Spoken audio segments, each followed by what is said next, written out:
Everything begins in a noisy city full of people and honking horns. People talk about unrelated topics and go about their daily routines. One of them, who was on the phone, saw a guy walking next to him, and he grumbled about how his neighbor looked like a homeless man wandering around. The man who was seen as a beggar was walking peacefully, but confused. He didn't know where he was, nor what those loud sounds in his ears were. Surely this place was not the old kingdom where he used to live. He had no clue how he ended up in that place or if it was an illusion. But if it was one, it felt too real to ignore and to see those people. At first, even though he was confused, he needed to find out exactly where he was. However, he could barely think because that place was far too noisy. The Emperor of Flames was a title that anyone who spoke it would die. Everyone who encountered him did not hesitate to call him the Emperor of Flames. He was also known as the Great King Yamra. The king showed no mercy, nor did he let any tears appear. He took human form, but his condition was nothing like his appearance. Wherever he passed, only screams and blood were left in his wake. No one dared follow in his footsteps after he became known as a god of death. He cut down the supreme leader of the dark path Murim to which he once belonged, and even the leader of the demonic celestial cult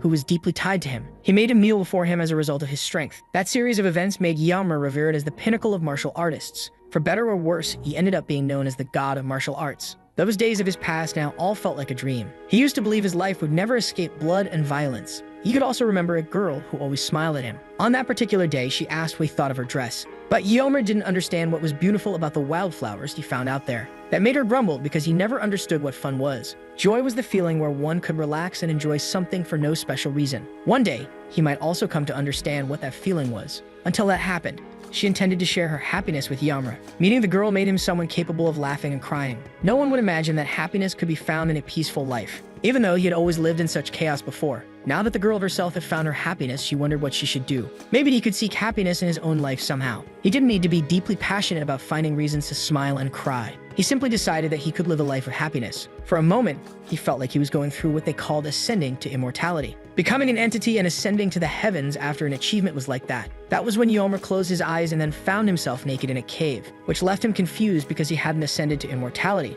Or maybe he had been struck by an illusion without even noticing it. Either way, he should hurry to get out of there, but wondered how to do it. Or perhaps he should figure out how he ended up in that place and find his bearings. That was when he noticed the presence of a large creature behind him. Meanwhile, a group of people had gathered to enter a red portal. If they found any suspicious activity, they were only to report it immediately. They proceeded with the mission to enter and return safely. That was supposed to be a class of portal, but it was too quiet in there. When someone commented on that, another complained because he sounded ignorant on the topic. In a class at dungeon, there were monsters smarter than others. It had been 5 years since that incident in the past. Since when the Zero Guard team was taken down in such a situation, they had encountered a horde of monsters deep in the portal and were wiped out. But before they could talk more, one of them told everyone to stay quiet, because a creature appeared lying down before them, and they might attract its attention like that. The man froze. He hadn't even noticed its presence before, and suddenly it was there, and he wondered if a class of monster had been playing dead the whole time. Suddenly, the team leader tensed up and ordered everyone to retreat immediately. He would somehow try to block it to let his team survive. But then they all came across multiple dead bodies of class of monsters. It was a shocking sight for all of them. All the monsters inside had been defeated. They would report the investigation details later when it was over. After making the reports, the people outside, one of them asks if it could have been some kind of internal conflict that happened. The leader replies that even if that were the case, it was impossible for a Cyclops to be injured like that, especially only with low-level magic and their beasts. Besides that, there could have been another guild that entered before them and wiped them out. All the guilds had been aiming for high-level portals recently. They wondered if there was a guild in South Korea that would do such a thing, clearing a dungeon so quickly before anyone could notice. When Yomer came out of the red dungeon portal, he was lost. After discovering a few new things, he ended up opening his eyes, and Yomer was inside a cave filled with monsters around him. He wondered why those monsters, which he defeated with just one punch, were even there. But somehow, he managed to find the exit and escape. The protagonist wondered if there was something in those ruins. As he walked, he found some clothes left behind in the ruins. He was in a place completely unfamiliar to him. All he could see around him was dust and destroyed buildings. There were also some remnants of bones from people who had died there. He also couldn't feel any signs of life or movement nearby.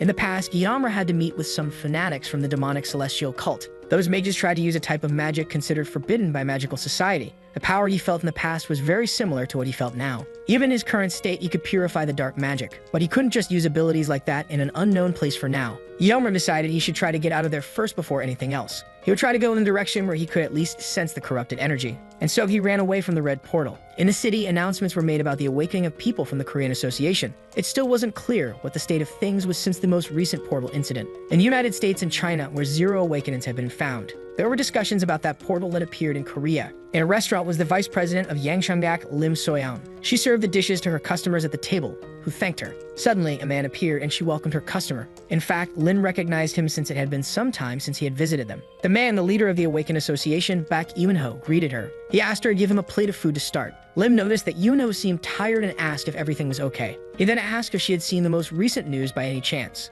Another portal had appeared in the land of death and people were paying close attention to it. They were dying while trying to mediate things between the guilds. And they were also trying to monopolize that portal. Since everyone was trying to monopolize the portal at all costs, everything was quickly spiraling out of control. People were going mad trying to secure magic stones for themselves. And there had even been a significant increase in accidents inside the portals recently. The restaurant owner, Yu Sumtae, agreed because he had heard about it. For people like them, they could benefit from some of the magic stones. At least it caused the prices of the stones to drop as a consequence. But the constant appearance of magical beasts was terrifying, and it seemed like they were getting fewer customers because of the portals appearing. Yuno mentioned that no one really left their homes during such dangerous hours. On the streets, a man was also walking furiously, the same one who called Yeomra a beggar. That was because another portal had appeared and he couldn't take it anymore. The man entered the restaurant and Yu asked him to calm down since there were customers there. That also happened because he had doubled his hours the last time. But the man remained angry and asked if they really thought his life would be wasted like that. Since he couldn't do it anymore, either they should pay him or he would find someone else to do it in his place.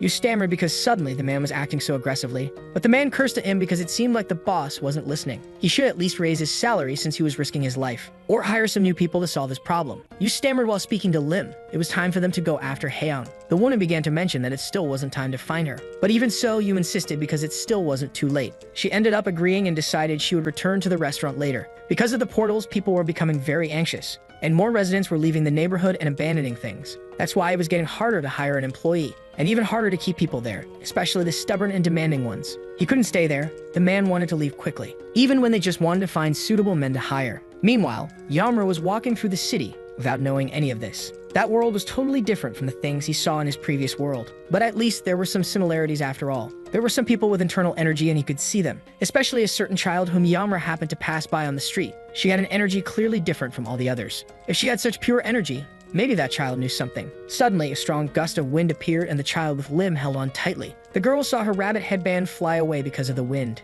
and Lim asked her not to go far because it would end up being too dangerous. But Haeyeon ran after it anyway because it was a gift from her father. When she grabbed it, at least she was happy she managed to get it. But then a car came speeding toward her and she couldn't avoid it. Lim watched in despair as her daughter was in the path of the car and screamed anxiously. But before she could be hit, Yammer grabbed her and saved her from the car in time. He asked if the girl was okay, warning her that it was too dangerous. Lim ran to see her daughter now that she had been saved just in time. She stammered a thank you to the protagonist, not even knowing how to repay him for it. And he replied that it was all right, he was just relieved the girl was safe, since Yamra had placed energy in Haeyeon to block her body's nerves. He believed she should be safe now. Then, Lim asked if he wasn't hurt as well, since they weren't sure.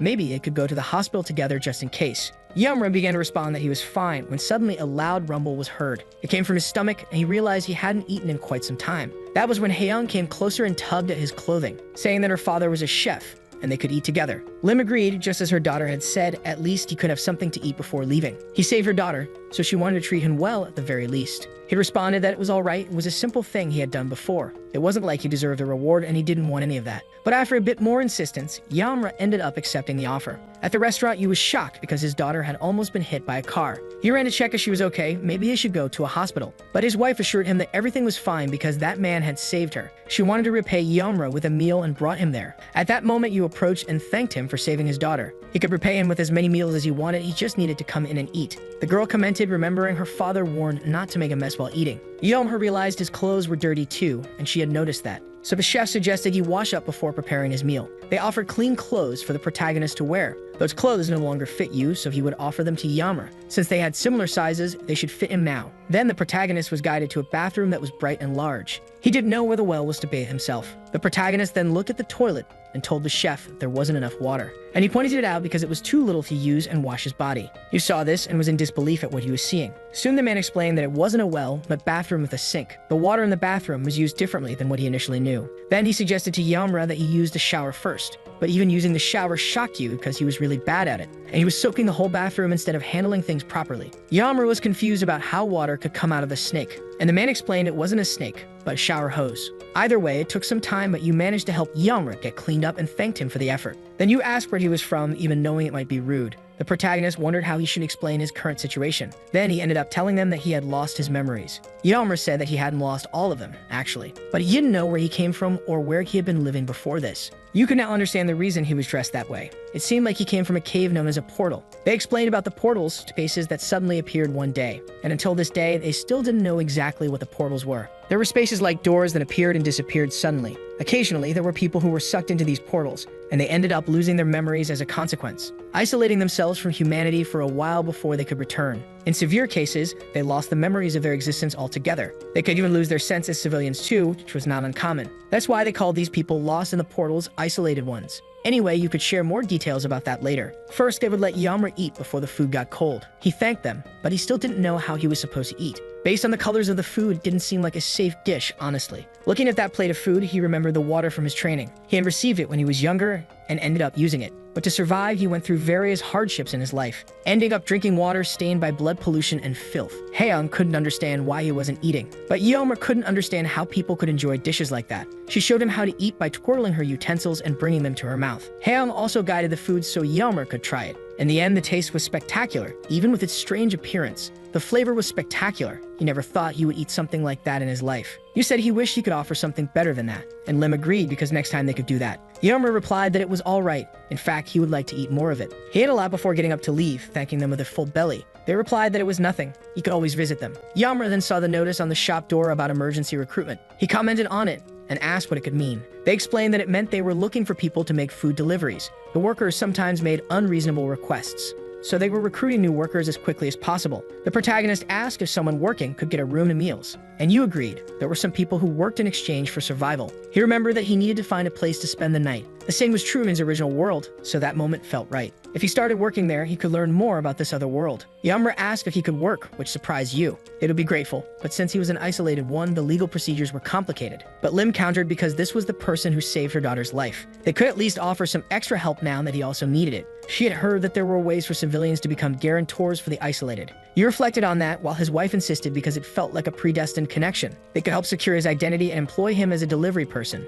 When his wife and daughter agreed, you ended up understanding. And so he agreed to become Yahello's guarantor, which made him thankful. He introduced himself as Kangso, shocking the group for being over 30 years old. In fact, he was the same age as them, even though they thought he was younger. The couple introduced themselves and decided they should speak less formally than before. And so the two ended up talking and came to an agreement. Actually, the name Kangso was given by the girl he met in his old world. She hoped he would be someone who could offer names that would always bring a smile. He agreed she had no talent for naming, but she was convinced it was a good name. But Kangso ended up using that name anyway, and from then on, he would be called that. Time passed, and Kangso took the chance to do his meditation. That place where he was spending the night was full of energy. There were many things he never even imagined existed where he came from. It really was a magical place full of wonders for his eyes. While meditating, suddenly you appeared, opening the door. He was surprised to see him awake for so long, but even more so, he was in the middle of the dark room without even turning on the light. Kangso replied that he hadn't found a candle to turn on the light, so you remember that he probably didn't even know about light bulbs. He showed him that pressing the switch would turn on the room lights.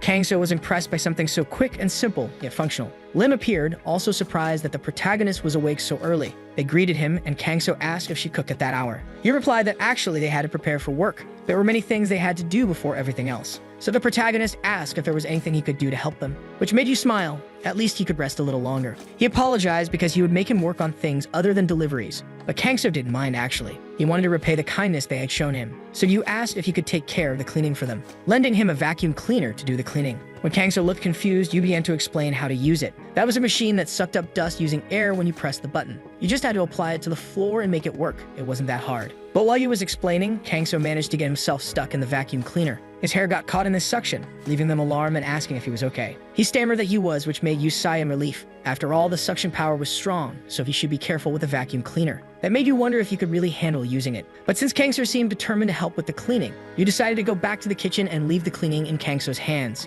He knew he had to clean, but that thing seemed pretty dangerous to use. Maybe he could use a bit of his power to clean instead. So Kangso released a bit of his power to gather all the dust in the room. After finishing getting rid of the dust, he grabbed a bucket of water. Then, using his powers again, he finished cleaning using the water. When he was done, he thought that should be good enough. He showed up to ask if everything was okay, and Kangso replied that he had tried to clean in his own way, wanting to know what he thought. But you really wanted to know what he had just done. It looked like that was his ability he had just used in front of him. The protagonist replied that he was just controlling the water, but he was confused because you wanted to know if he was a high-level awakened one. Hangso didn't actually know what that meant, so you explained that he was talking about people who demonstrated abilities. That had started happening ever since the first portal opened 25 years ago. There was something called aura that could manifest powers. That included telekinesis or even elemental abilities. Depending on how proficient a person was at controlling this aura, they could be classified within levels of power. Depending on the level, their power could be even greater than normal. Since you had worked in the past as a gatekeeper for awakened ones, he knew Kangso wasn't just an ordinary awakened, he had a lot of aura. In fact, he thought it was a waste for Kangso to work there in the restaurant. Joining a guild and living as a hunter might be more comfortable.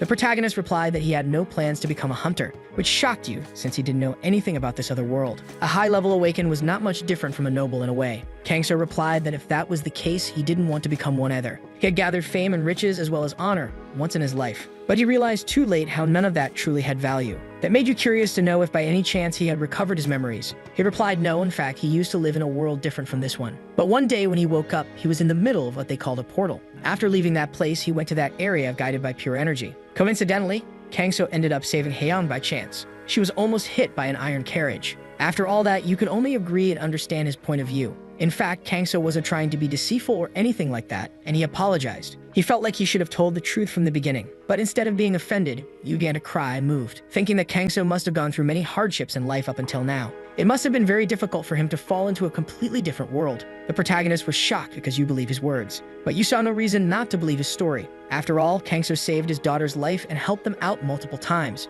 But just in case, they would keep his identity as an isolated one. Regarding his awakening, they could think about that later. His life must be very different now from what it was before, for sure. Time passed, and meanwhile, at the support unit, an emergency was occurring. A woman burst into the office, shouting for Sung Jinho. The support from the first unit, Sung Jinho, woke up startled when called out so loudly. The woman asked if Sung had really stayed up all night. At that rate, he'd end up dying from working non-stop every day. The woman, the inspector of the second unit, Kim Myung-hee, gave him a scolding. He asked what exactly she wanted and she questioned what he had been doing. Then Sung stretched and said it was all because of the case of portal A0-128,109. He had no idea where they should even begin, to tell the truth. So Kim hinted him something regarding that portal. After all, he was still supposed to be searching for the level 0 awakened. In fact, the president had been ordered to close the case. The director personally sent an official document to resolve the matter. Sung couldn't believe they were really supposed to stop looking for the awakened. That infuriated him, not understanding why this was happening. Kim replied that it was simply the director's decision, even when there was finally a chance to find a level 0 awakened. If they continued searching, it could be a problem to go against the director. But Sung argued that this was a great opportunity to make it work. If they could find this awakened, Korea could stabilize, and thus become a country on par with the other allied nations. Still, Kim asked what they would do if they couldn't employ this awakened, but Sung insisted they would definitely find the awakened. She ended up agreeing because she couldn't stop him when he was that determined. She would handle talking to the director somehow while he would investigate things. Sung asked if she was going out to eat something, and she agreed because she had something to do afterwards as well. She was going to have a meal with her younger brother for the first time in a long while. Then she invited him to join and eat together with them, but he declined, saying he would pass this time. He just grabbed something from the convenience store to eat. Kim herself still wasn't sure what she intended to eat. It just happened that she had heard about a popular restaurant recently. She hadn't actually asked yet where they were going to eat. If it was a popular place, she heard about it from leader Yoonho, who recommended it. Apparently, the leader was quite serious when it came to food. Kim ended up agreeing since it was him who had recommended the restaurant. Sung was surprised. It was the one he used to visit often. The name of the restaurant was Spring Pavilion with Chinese cuisine. Her brother, Kim Myungjin, had wanted to take his sister there for some time.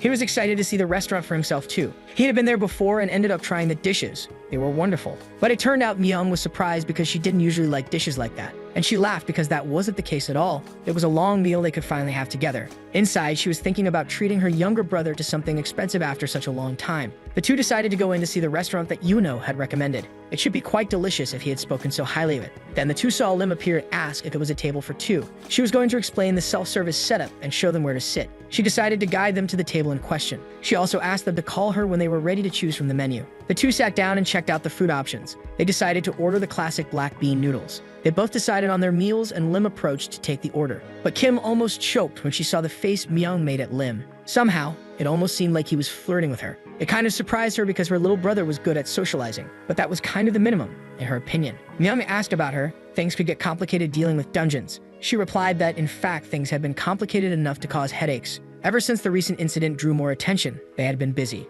If they failed to find the level 0 person to maintain security, then they were thinking of exploring the dungeon even further than before. And that way the association could rise.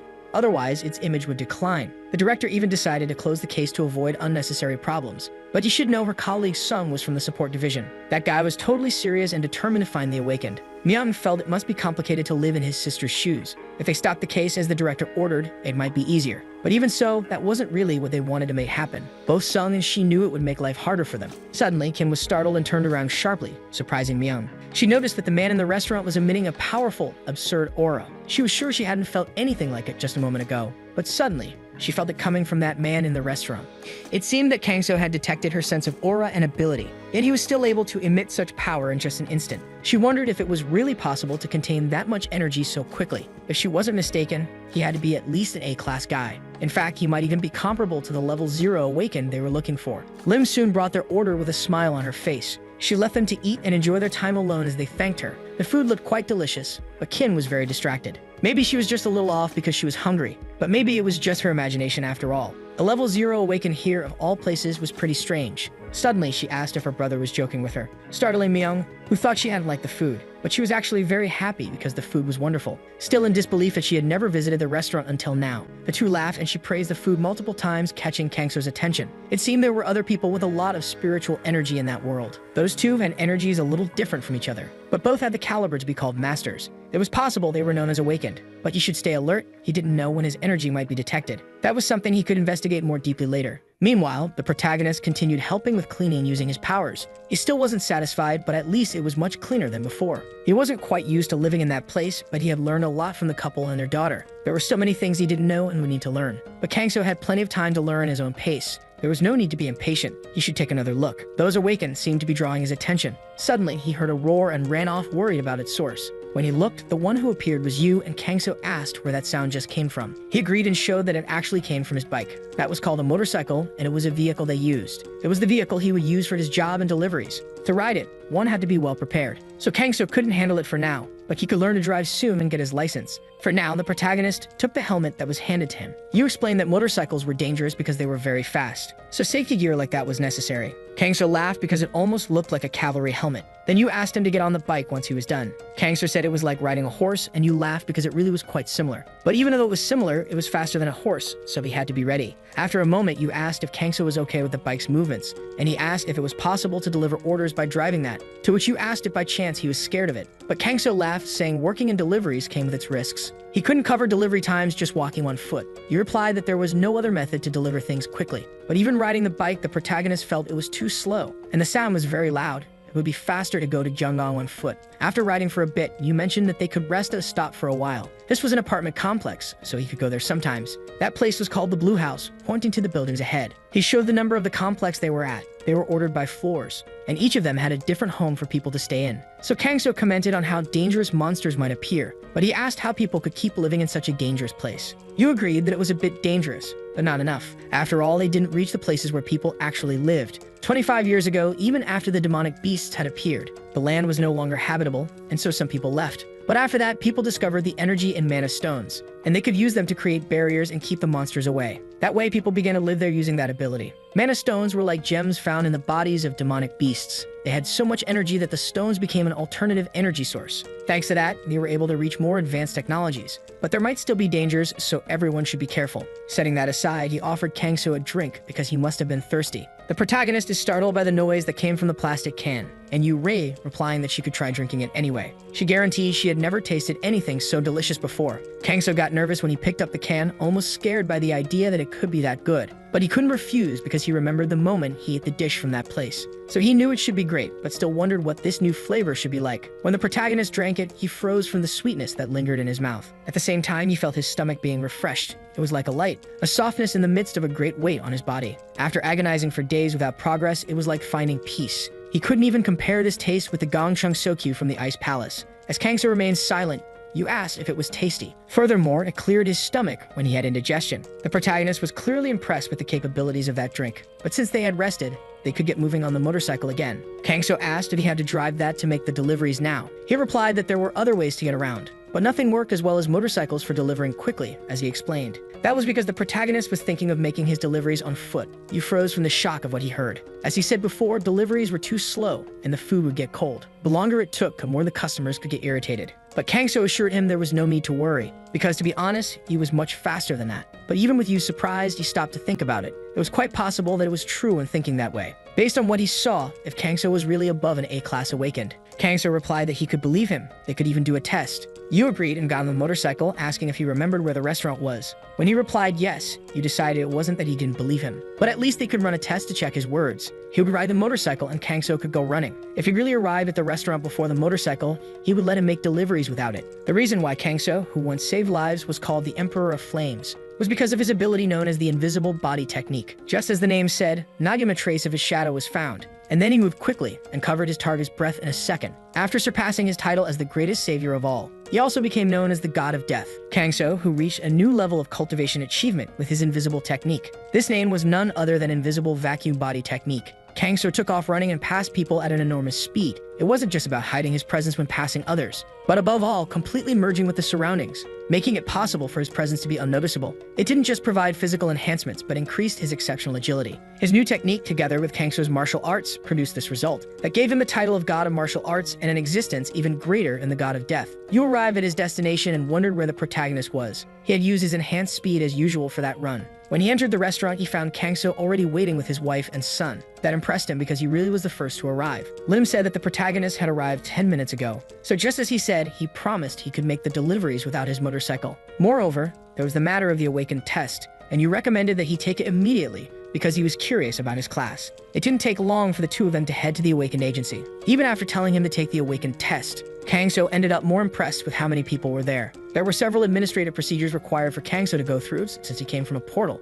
The assistant explained that she would help them fill out everything necessary. Kangso replied that he had no ID or address, and you replied that they could write Kang as his last name, and could also write the shop's address as his home address. It took several days to get all the paperwork filled out. Things were complicated and tedious, but Kangso was still being funded. That and Kangso asked him what he should do during the awakened test. You replied that when it was time for the test, he would receive 2 beads. Electric energy would run between the 2 beads he received. The more energy passed through them, the lower his class would be. And the more one could block the energy from passing through their body, the higher their class would be. In other words, receiving a high class depended on the energy of their body. Kangso asks if it was a good thing to receive a high class, and he agrees his life would completely turn upside down like that. Someone who could be treated as one of the national level treasures. Anyway, if his class was high, then he would have a comfortable life. If it were someone else, they could happily dance in a situation like this. But now that he knew better than anyone about fame and fortune, both were insignificant to Kangso at this point. Human desires were endless and came in many forms. No matter how much you fulfill them, there was no way to satisfy them. He got sick of getting involved in such a world,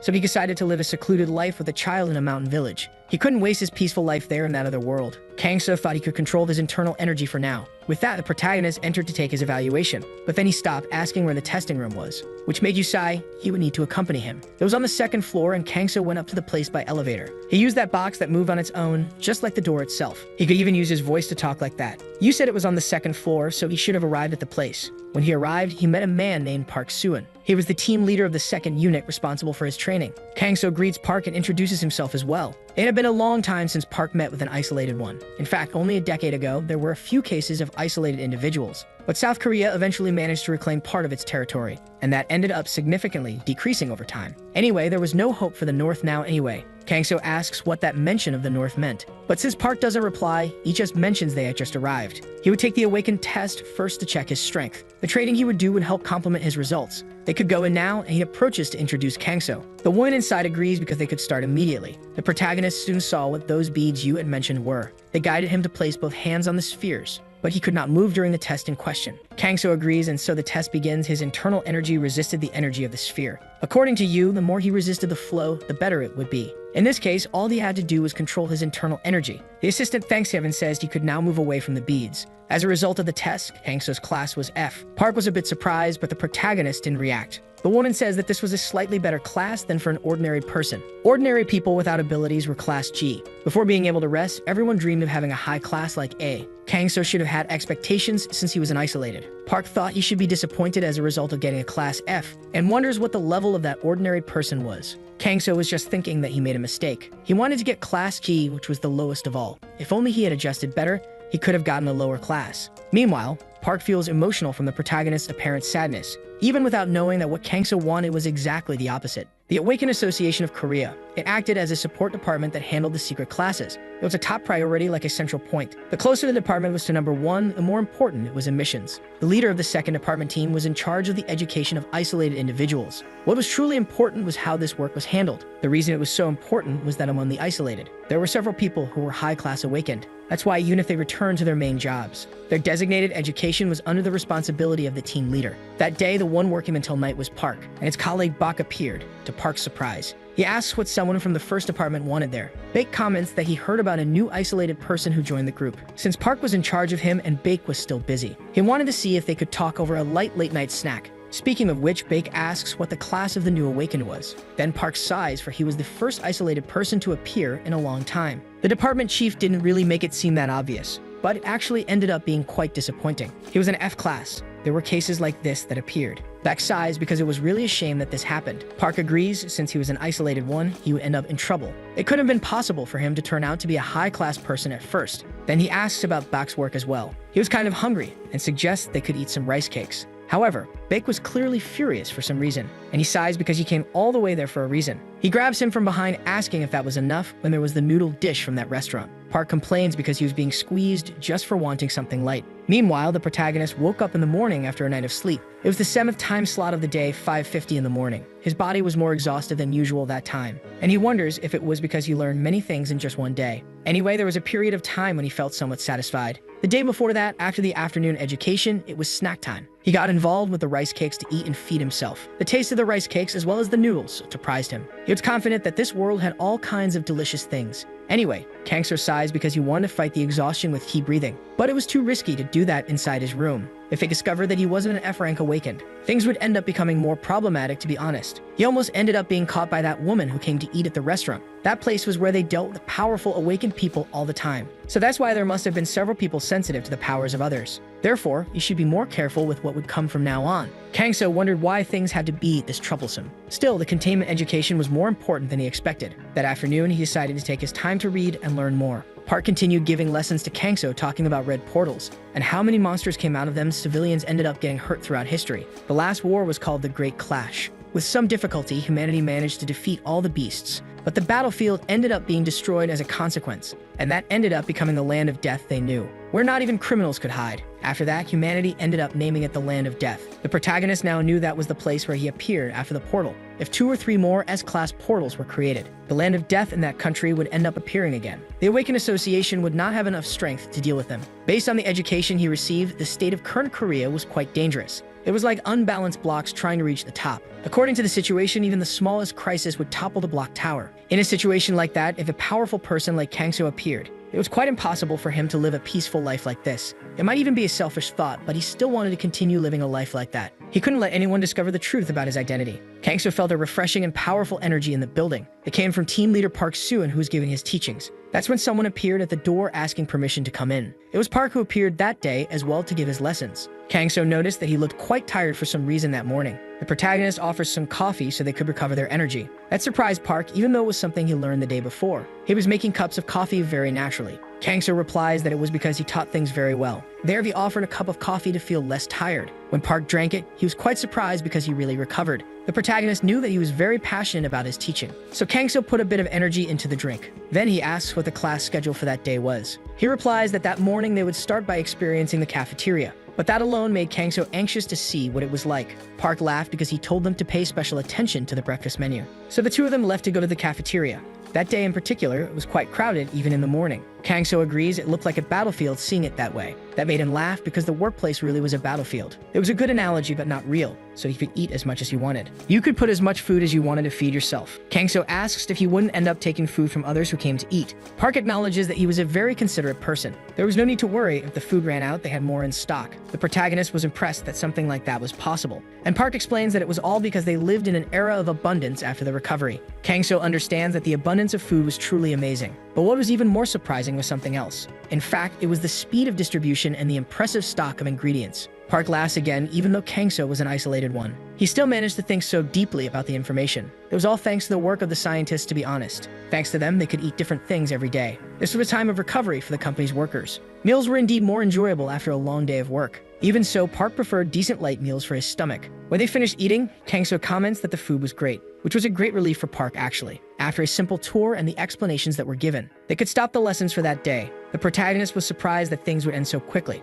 much more than expected, and he wanted to know if that was really okay. Park noticed that he was indeed sharp in his observations. If they followed the original documents, they would have classes in the afternoon too. They would be combat training on the battlefield. But Kangso was F-class, so they could skip those parts for now. There were certain conveniences for F-class people after all. In fact, it was weighing on Park's conscience to do this. He was omitting parts of the class schedule because of his pile of work. Thinking that he was using the isolated person for his own benefit made him feel bad. But anyway, Park decides to introduce the training room. Since he was now in possession of an awakened license, everyone could enter there regardless of their class. Any awakened person could use the training center, as long as they weren't a criminal who used their abilities for evil. But Kangso assures him that it was fine, which surprises Park. He wanted to be able to explain a little more to him about the place, and the protagonist thanks him for his kindness, but he didn't think there was anything he could really do in the training room. Then Park asks what his plans for the future were. Later, Kangso met with a couple who had come to see him. Yu asks what his class was and is surprised to see that it was F. Lim comments that he originally intended to get Class G, the most common one. Then Kangso explains the situation and how he barely managed to control his energy, so he ended up getting a higher class than he originally wanted. But Yu laughs that it should be a little better than nothing. If a regular person tries too hard, it could become suspicious. Kangso gets worried that it might be suspicious, and Yu agrees that it was in more than one way. Meanwhile, looking from the building, Park reported things to Beck. In fact, there was nothing unusual, except for his fast learning speed. But to put it more simply, he was very quick at understanding things, and he also understood how to apply concepts in practice after hearing them once. At least it seemed like they wouldn't have difficulty helping him adapt to the world. Beck agrees because the first unit seemed to find him particularly interesting. They said his movements and body balance were quite different from the usual. They even ask if the class tester was broken or not. Park replies that even so, no abnormality was found in the tester. They were absolutely certain that the protagonist was F-class. Anyway, even if there was room for growth, he couldn't escape the lower ranks given his results. Maybe others were more sensitive about the matter because of the isolated status. After all, he was the first in a long time to have appeared. Beck agrees that, to be honest, he might just be very anxious. So he ends up just agreeing, wanting to know what more the future might hold. Then Park says that Kangso wanted to help with his friend's dinner. Meanwhile, Yu gives the protagonist a cell phone for communication. Kangso thanks him for the gift, even though Yu says it's alright.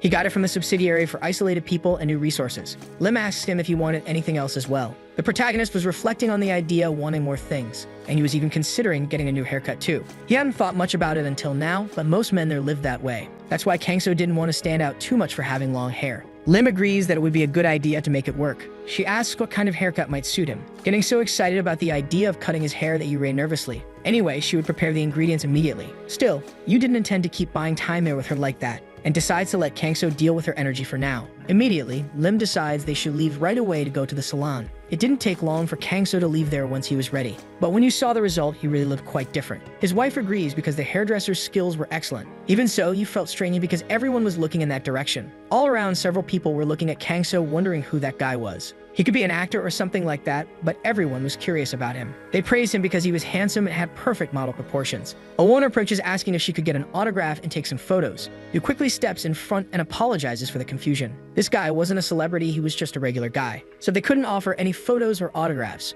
The woman gets embarrassed and apologizes because they thought he was a celebrity. Yu himself thought something was off, just as he suspected. Kangso asks why he couldn't take photos with people, but also didn't understand why someone would ask for an autograph like that. Even so, some people took photos of him and posted them on the internet. He was recognized as so handsome that he was mistaken for a celebrity. At the same time, if they let people keep taking pictures non-stop, it could become a problem. It would definitely end up being posted online and things would escalate. If people shared it among themselves and it spread even more. More people would end up knowing about his existence and he would slowly become famous. As a result, the peaceful life he so sought would never continue. It was definitely a future Kangso didn't want to have, so he needed to understand. The protagonist agrees, drawing a relieved sigh from Yu. He said he would be more careful in the future. Nothing good would come from overexposure. The next day, the three continued working at the restaurant as usual, but there was even more movement than usual thanks to Kangso. His presence attracted people to the point that girls felt embarrassed. Kangso just worked normally even with people calling attention to him. They also acknowledged that the dishes from the restaurant were all excellent, and became future regular customers of the place from then on.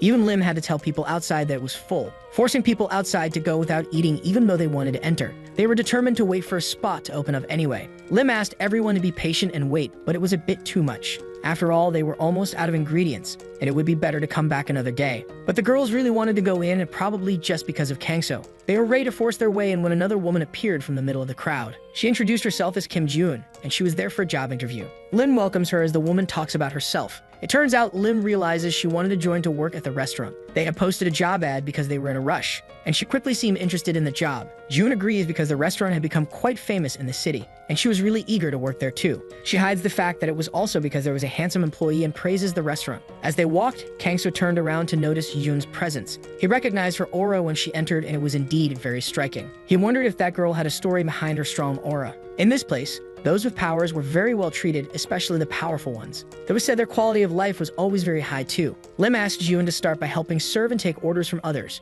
She agrees and Lim hands Kangso the task of making deliveries around the city. He agrees and promises to return soon to help at the restaurant. The protagonist leaves right after as you ask June for help, but it was actually strange to her. According to the preliminary research, there should have been several customers in the hall. Kangso appeared a little later asking if she was very busy. She turned around startled when she saw that the protagonist had already finished all the deliveries. The protagonist agrees he went to all the nearby places during that time. Then they hand him more things for Kangso to deliver as well. He leaves and returns a little later when it was already raining. The restaurant had closed and everyone gathered to chat. Kangso asks if they were getting ready for the afternoon traffic, and Lim agrees because they were packed with work again. Then June comments that they had a daughter and Lim agrees. Their daughter was still little, and she apologizes asking Kangso to pick her up from school. They were rushing with the customers and she could barely prepare for the afternoon. Then June asks for permission because she would love to meet Haeyoung too. She wanted to accompany the protagonist to pick up the daughter. He gives a wink and Lim finally agrees with the proposal. They could prepare things on their own while the two were out. On the way, June takes the chance to greet the protagonist and introduce herself. Kangso introduces himself too, letting her call him however she prefers. She ended up surprised because he was more than 10 years older. He replies that he just looked younger for some reason, but still he asks why she wanted to work at the restaurant. After all, it seemed like a very ordinary job for someone with such abilities. She stammers and looks away, not knowing what he was talking about. She really didn't have much to rely on regarding her abilities. Obviously, there were no other reasons for acting like that. She just wanted to check out Kangso, or rather, she tries to come up with another excuse, pointing to a girl leaving school and asking if that was Haeyoung. The girl waved at the two of them and approached Kangso, saying she had fun at school. The teacher smiled when Haeyoung introduced Kangso, then apologized when she saw June, thinking she was his girlfriend. The teacher recognizes June and asks why she was there, but she quickly silences her so she wouldn't reveal too much. Yoon was sore asking about her guild tasks. June asks her to keep it quiet because it wasn't important now. Haeyoung's family thought she was just a regular person. She was hiding her identity for a reason and hoped she would go along with it. Then Sora says goodbye to Haeyoung, who also says goodbye to her teacher. Kangso would be leaving as well and says goodbye to the teacher. The three of them walk and the protagonist asks if the teacher was Yoon's friend. She gets nervous when she says yes, stammering that it was something like that. Kangso comments that they seemed pretty close and could chat more if they wanted. She stammers that she couldn't do that, they barely saw each other actually. Anyway, she changes the subject talking about the rain with Haeyoung. Kangso asks the girl if the umbrella wasn't too heavy to carry, but she assures him that she could handle it on her own now. Then Kangso replies that it was fine, he just said it in case it was a bit heavy. Along the way, Haeyoung stopped when she saw something in an alley. Then she points to something and draws Kangso's attention to it. She ran ahead to show the animal trembling in the rain. Kangso asks if it looked like a rat, not understanding why it was lying like that. June says that it actually wasn't a regular rat, that it was a dungeon rat. Kangso asks if she meant it was like a magical beast. She agrees because they were monsters that lived in dungeons, but they weren't magical beasts. Unlike magical beasts, they didn't have hostility toward humans, and they didn't harm them. They had the sensitivity to avoid natural predators. Those natural predators were the magical beasts themselves. Due to their cute appearance and the ability to detect magical beasts, some hunters kept these dungeon rats as companions. Looking at its wounds now, it must have followed its owner into a dungeon, but ended up leaving it injured and ended up like this in the middle of the street. Haeyoung asked them to do something. She didn't want to let it die. Kangso agrees but didn't think it would be easy to save it. Haeyoung argues that it was still alive, so they couldn't give up yet. The protagonist realizes he had ended up narrowing his perspective. He states that it could die even if it was still breathing. After a long hesitation, he ended up learning to value all life. There wasn't much difference from those days in his past when seen like this. After a moment, Kangso says they would take it and bring it with them. June celebrates with Haeyoung they could take it home and help it recover. However, the protagonist offers a condition because it looked very injured. It was having trouble breathing. If it continued like that, it might end badly. Its breathing and pulse were weak, as if it could vanish at any moment. Maybe Kangso could try to help bring its life back a little. June saw this a bit startled as his abilities began to flow. It didn't take long for them to return to the restaurant. Lim noticed that her daughter was crying and asks what happened. Haeyoung ran asking for help to do something. Then they explain what happened and how they found the dungeon rat. Anyway, he realizes that he didn't seem very well. It looked like something must have happened in the dungeon for him to end up like that. He was barely holding on to life, but Haeyoung insists they should save him. Lim sighs, telling her daughter that it wasn't just any hamster after all. It was a dungeon rat, and if it was found on the streets, it must have had an owner. She could only imagine how worried its owner must be right now. Kangso says that at least for now,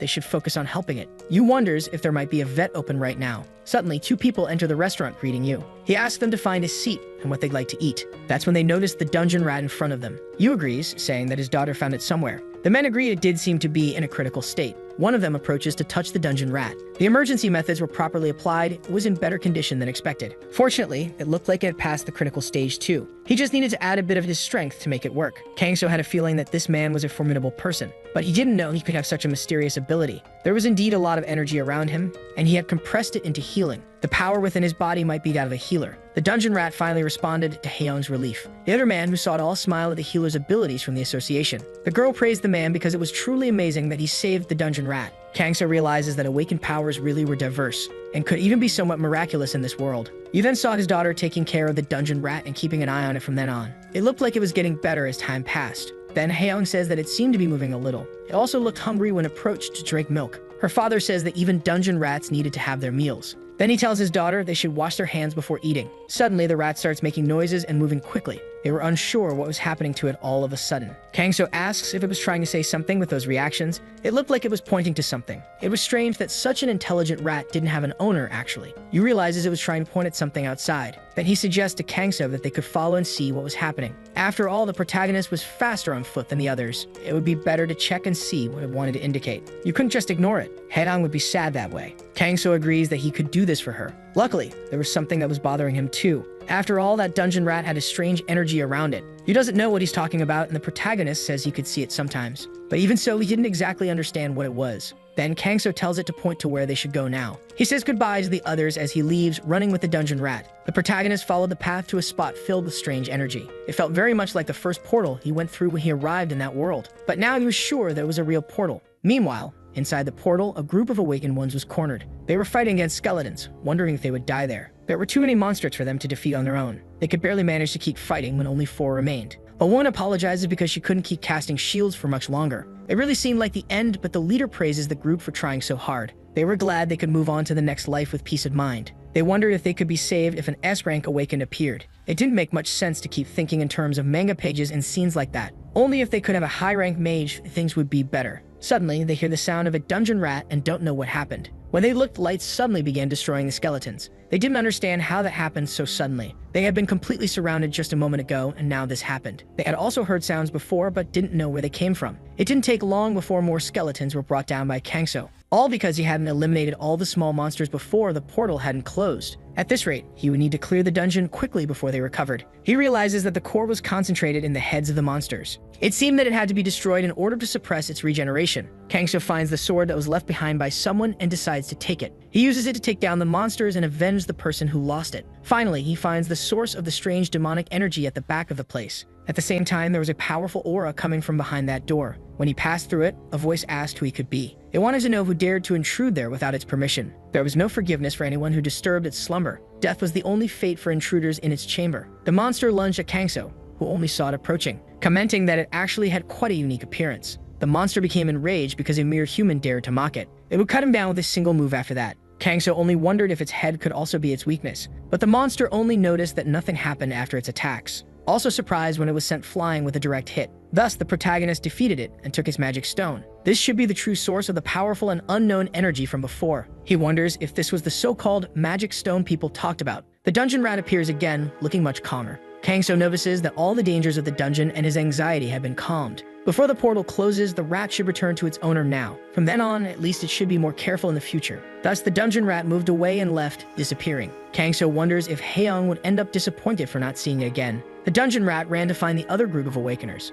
They really found that portal strange because it had many inconsistencies. It was certainly classified as a Class C portal. Even so, it was strange that Class B monsters had appeared. They really thought they would die this time. They didn't even know how they survived. It could be that some S-rank hunter showed up along the way. However, they thought it should be impossible for something like that to happen. After all, such people emit an enormous monstrous aura. If one of them had really gone to them, they would have felt an oppressive presence. But they felt nothing, so nothing unusual must have happened. So maybe it was that level 0 awakened. Suddenly, they hear the same noise from before again. They realize that the dungeon rat, Karami, survived. It seemed that little guy was looking for something. One of them cries because he must be searching for his original owner. However, amidst the chaos, that guy who was his owner must have died. The dungeon rat approached its owner's body, realizing what had happened. Then the hunters realized that the portal was cleared by someone else. Before it closes, they should collect as many magic stones as possible. The portal to close in 20 minutes, so they had to hurry. Outside, several groups mobilized to help the hunters. There was a reporter who appeared to report on the portal and the incident. They checked how many losses they had in the portal incident. The dungeon rat came out of it, alone, not knowing what to do now.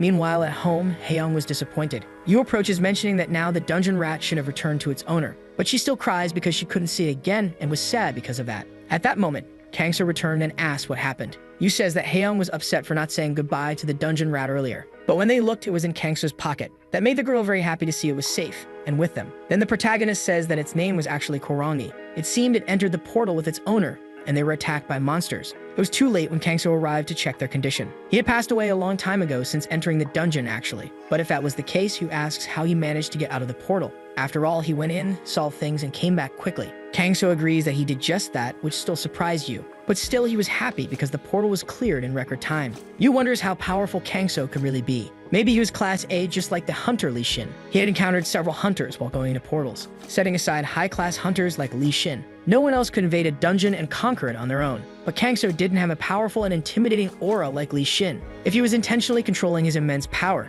it might be possible that the new level 0 awakened really was real. Meanwhile, Haeyoung was content dressing up Korangi with little outfits. Yu sighed because he really worried about every little detail. Even if Kangso was the awakened one, they were still friends. Even if something bad happened, he could only think positively. After that, since the group managed to keep the dungeon rat, they had to convince Lim, who gave them the lecture for the mess. The next day, Kangso woke up knowing it was his day off, and he wonders what he could do, maybe train or look for side jobs. He remembers when he was with that other girl, who always complained because he worked without resting even a bit. She tried to stop him from constantly pushing himself when he could rest. Working when you should be resting was the most foolish thing to do. Kangso sighs, remembering those pieces of advice he always heard. Then he checks the magic stone he had left on the table. People there used to use them for many things in daily life. After all, the energy was very similar to that of the celestial demonic cult. There was a kind of forbidden magic in the magical society of his old world. They used to capture people and use them to create this energy. Kangso couldn't let a dangerous item like that remain as it was. He needed to do his best to suppress the vile energy quickly. You soon saw the protagonist leaving his room early. He always woke up very early.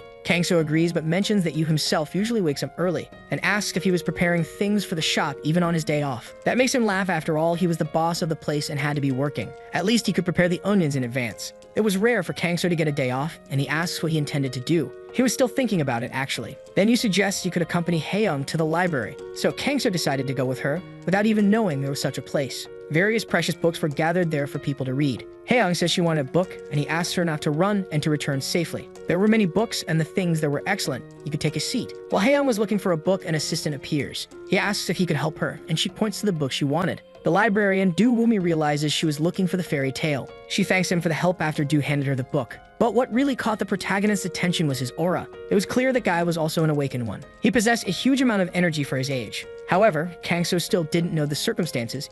It seemed he was quite busy, even if he was initially below Juin's level. When someone had that kind of talent, it wasn't a waste for him to work in a place like that. Haeyoung asked if he wasn't feeling well, and Du sighs when he saw that his reaction was too obvious. She agrees since Kangso was also worried that something might have happened. Then, Du finally turned and recognized the man from the restaurant. Kangso asks if he knew him and approaches to talk. Du agrees because in fact he was quite famous. He was that handsome guy who delivered the restaurant's orders quickly, and he asked if by any chance he was an awakened one. If it wasn't a problem, he wanted to know his class. Kangso says he was Class F, which completely shocked him. Then he decides to talk about the things he was doing and the problems he got involved in. Kangso could understand he needed to make some money, but there was an age limit to enter dungeons if you were an awakened one, so he couldn't keep using his abilities to go there. Du agrees that's why he needed to take side jobs like that. He also volunteered a lot to work as a librarian. That was because he could get school credits for it. He agrees because in fact he was a Class C person. It was a mid-tier class, neither good nor bad really, so he couldn't receive any kind of sponsorship or attention. He wasn't exceptional like people such as Kangso. Because he was a person full of flaws, his mother was always having problems.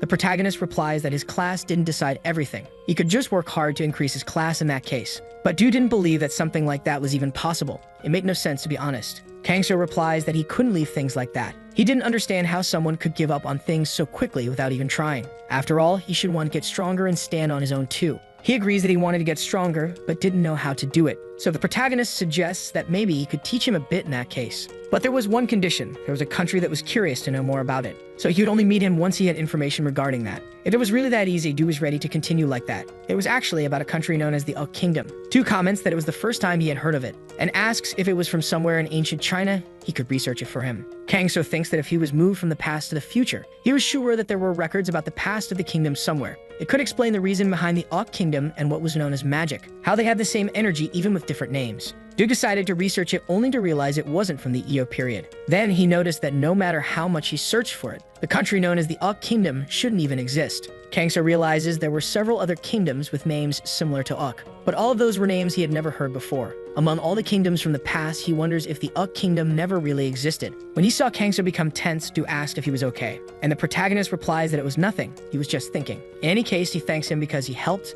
Next time, he'd offer him a bowl of noodles. That made Du nervous because he hadn't even done much to begin with. He didn't get the information he wanted, but he was certain of one thing. He hadn't just jumped through time somehow as he once thought. Or maybe he had fallen into the madness of the demonic fanatics. In that case, Kangso wonders how he was able to end up in that world. At home, the protagonist reflected as he usually did, and remembers when they showed him something his grandfather had kept for a long time. When he saw it, he held it, hearing that someday he could have it and return. Kangso wonders what that vague memory he just had could be. It was about his childhood, but he didn't want to rush it. Things would come to light someday as he searched. Then the protagonist looked outside and saw there was a rat outside the restaurant. It was a man who approached the delivery motorcycle out front. He was thinking of lowering the motorcycle a bit so no one would ever think of using it again. All because he was asked to do it, but he couldn't really be blamed much for it. At that moment, Kangso appeared behind him asking who this Sangwook he was talking about was. The man fell to the ground in shock when he was seen by someone. Kangso laughed. After all, he couldn't go around yelling the moment he got caught doing suspicious things. He wanted to keep his mouth shut very tightly after that. The man asks who he was, and Kangso replies that he was the restaurant's delivery guy. Now that he knew that, he actually laughed when he realized how good that was. Sangwook said he was going to negotiate with the restaurant boss. Then he could stop doing deliveries and go somewhere else. Kangso didn't understand why there was a need to do something like that. It was because Sangwook was making money and felt uncomfortable seeing him with a good job. Actually, the protagonist thought that was a ridiculously petty reason. It only enraged the man because Kangso was speaking to him so arrogantly. He suggests he could punch him to bring him back to his senses. But he shouldn't have expected Kangso to hold his punch with such strength. He thought it was that man who needed to come to his senses. Then, with just one move, he sent him flying far away. Kangso says he should go and tell that Sangwook guy to be careful, and to never try to touch the restaurant again in any way. That's how the man ran off in a panic. Meanwhile, Sangwook was wondering where he had gone. He still hadn't heard from him since the day before. Then the man came running to tell Sangwook what had happened. Sangwook had been pushing his mistakes a bit, but now this was too much. He had asked him to take care of a motorcycle, but he came back completely defeated. The man bows down, asking for his words to be heard. That was because the store's delivery guy wasn't just a regular person. It was the first time he had seen a monster like him, and he even told him not to threaten again. Sangwook complains that he was only defeated because he was a weakling. Still, the man insists that that guy was truly a real monster. Then Sangwook agrees that even if he was tough, they just needed to teach him a lesson. It had been a while since they had a chance to work out. Then he ordered everyone to gather so they could check out that guy's face. Kangso was then called to make a delivery, and he completed it as usual. Kangso's men were ready with weapons in hand for the fight. The protagonist asks where they would leave the plates after eating, but they laugh because the protagonist still hadn't noticed the situation. It seemed they would need to use their fists to make things work. They had heard that the errand boy had gone through trouble because of Kangso. Thanks to that, Sangwook got furious, and the men kicked Kangso's food. The protagonist asks if the man from earlier was the so-called errand boy, and he agrees, nervously explaining that he tried to warn them. But even so, Sangwook made that decision now. The others come closer to see what they were talking about, and soon push Kangso to step back and remove his helmet. Then the protagonist grabs his wrist, surprising him with his strength. If a short person speaks like that, it would reflect on their superior's attitude. But Kangso didn't intend to let go of the guys who served him anyway. After all, he warned them never to try anything against the restaurant again, which scared the man even more because his arm was being tightly gripped. Kangso thought he should return a threat in the right way. Later, he returned to the restaurant, and you noted he took a while, asking what he was doing to take so long to deliver the morning order. Maybe it was the order they received from a certain faraway place. Kangso responds that it just so happened those people were hearty eaters. They washed the dishes after eating and said they loved the meal. You was shocked that something like that ended up happening. Then he says there was something important he wanted to mention. Kangso asked if he knew someone named Gu Sangwook, and if he did, he wanted to understand what kind of relationship he had with him. He was shocked that the protagonist knew about that guy, saying he was the delivery man who worked before the protagonist. He was always lazy with his deliveries and demanded higher pay. Didn't even want to think about that guy, but was curious how Kangso knew him. The protagonist ended up having a trivial argument with him along the way. The customer who ordered the food was a certain close associate of his. Since they had a bad habit, Kangso scolded him a little. That startled you hearing something like that said so bluntly. Thinking about Kangso's strength, he worried something worse had happened. A little before returning to the restaurant, Kangso pressured the men with his aura and knocked them down with a single move, shocking them all. They realized they were really in trouble after all. Even with them begging for mercy, the protagonist didn't intend to spare them easily, making them repeat that they would never threaten the restaurant again, leaving them unconscious from the sheer shock. Kangso realized he at least shocked all of them except the leader of the group. Then the Iran boy says that Sangwook had said he would be nearby, but really didn't think he was, since he seemed quite serious about it. In the distance, Sangwook just watched in surprise, planning to leave quickly. The protagonist had seen him from afar by that point, and running was pointless. Sangwook ran off, hoping he wouldn't get caught at that point. However, he was frightened when he saw Kangso approaching even after all that running. He asks who exactly he was to be so aggressive. After all, it was just a joke, and he wanted to know if he was some kind of gangster or something. Kangso says that going in the middle of the night to pull a dangerous prank and getting caught, then saying it was just a joke, was truly stupidity. Sangwook plays dumb after hearing those things from him. Even though the protagonist thought it was better to cut the problem at the root, he keeps begging him not to come closer, visibly scared. Later, Kangso had resolved things and returned to the restaurant. That was when he received messages from Sangwook, which surprised him. After all, they were messages asking for forgiveness for everything. The protagonist heard about it. You said he promised to stop being so bad. He also planned to return to his hometown and restart his life. It was kind of shocking, but he wanted to know if Kangso had persuaded him. He replies that he just offered a word or two. You knew Sangwook could be a bad and annoying guy, but in some way he was still part of the restaurant's story. At least he was relieved that he managed to come to his senses.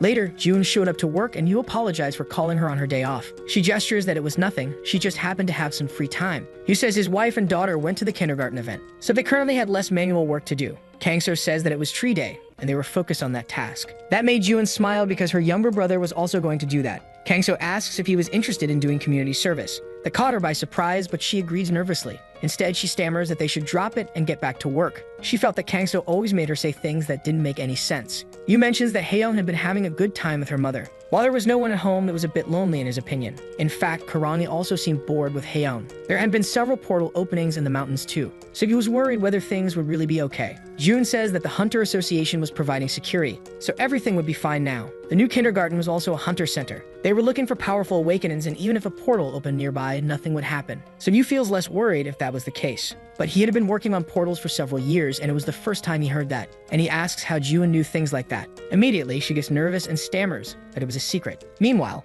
a man in a car was grumbling. After all, he was called out on a day like this when it should have been June's job. The assistant replies that she was suddenly busy with other things now, so she sent another person with low performance available in her place. You could tell she was specifically referring to him, which makes him sigh, not believing June's shamelessness. But he should know about it, the real reason he was there now. It seemed he still hadn't really checked. It was on the calendar that they'd visit an important person, as he knew it was someone with great influence in the association. This was a great opportunity to make a strong impression on him. They were talking about the S-class artifact craftsman, Seo Cheol. The man asks if he really had to come all this way for that, and she replies that yes, he did, because she also had business to deal with there. He shouldn't have even checked the materials she sent beforehand to say that. That truly caught him off guard this time, which makes her complain that if he kept acting like that, she'd be forced to report to June. Thinking about that made him worried to the point he felt he might actually die. Then the assistant says there was a chance to build a reputation with Seo, to discover the identity of the still unknown level 0 awakened. It was important to stabilize a connection with Seo, the S-class master craftsman. As soon as they arrived, he should give his greetings immediately. The man sighs but ends up getting out of the car and went to meet Seo. He introduces himself as Kim Hoan from the Red Dragon Guild. He had heard a lot about Seo from his father and now realized he was Hechel's son.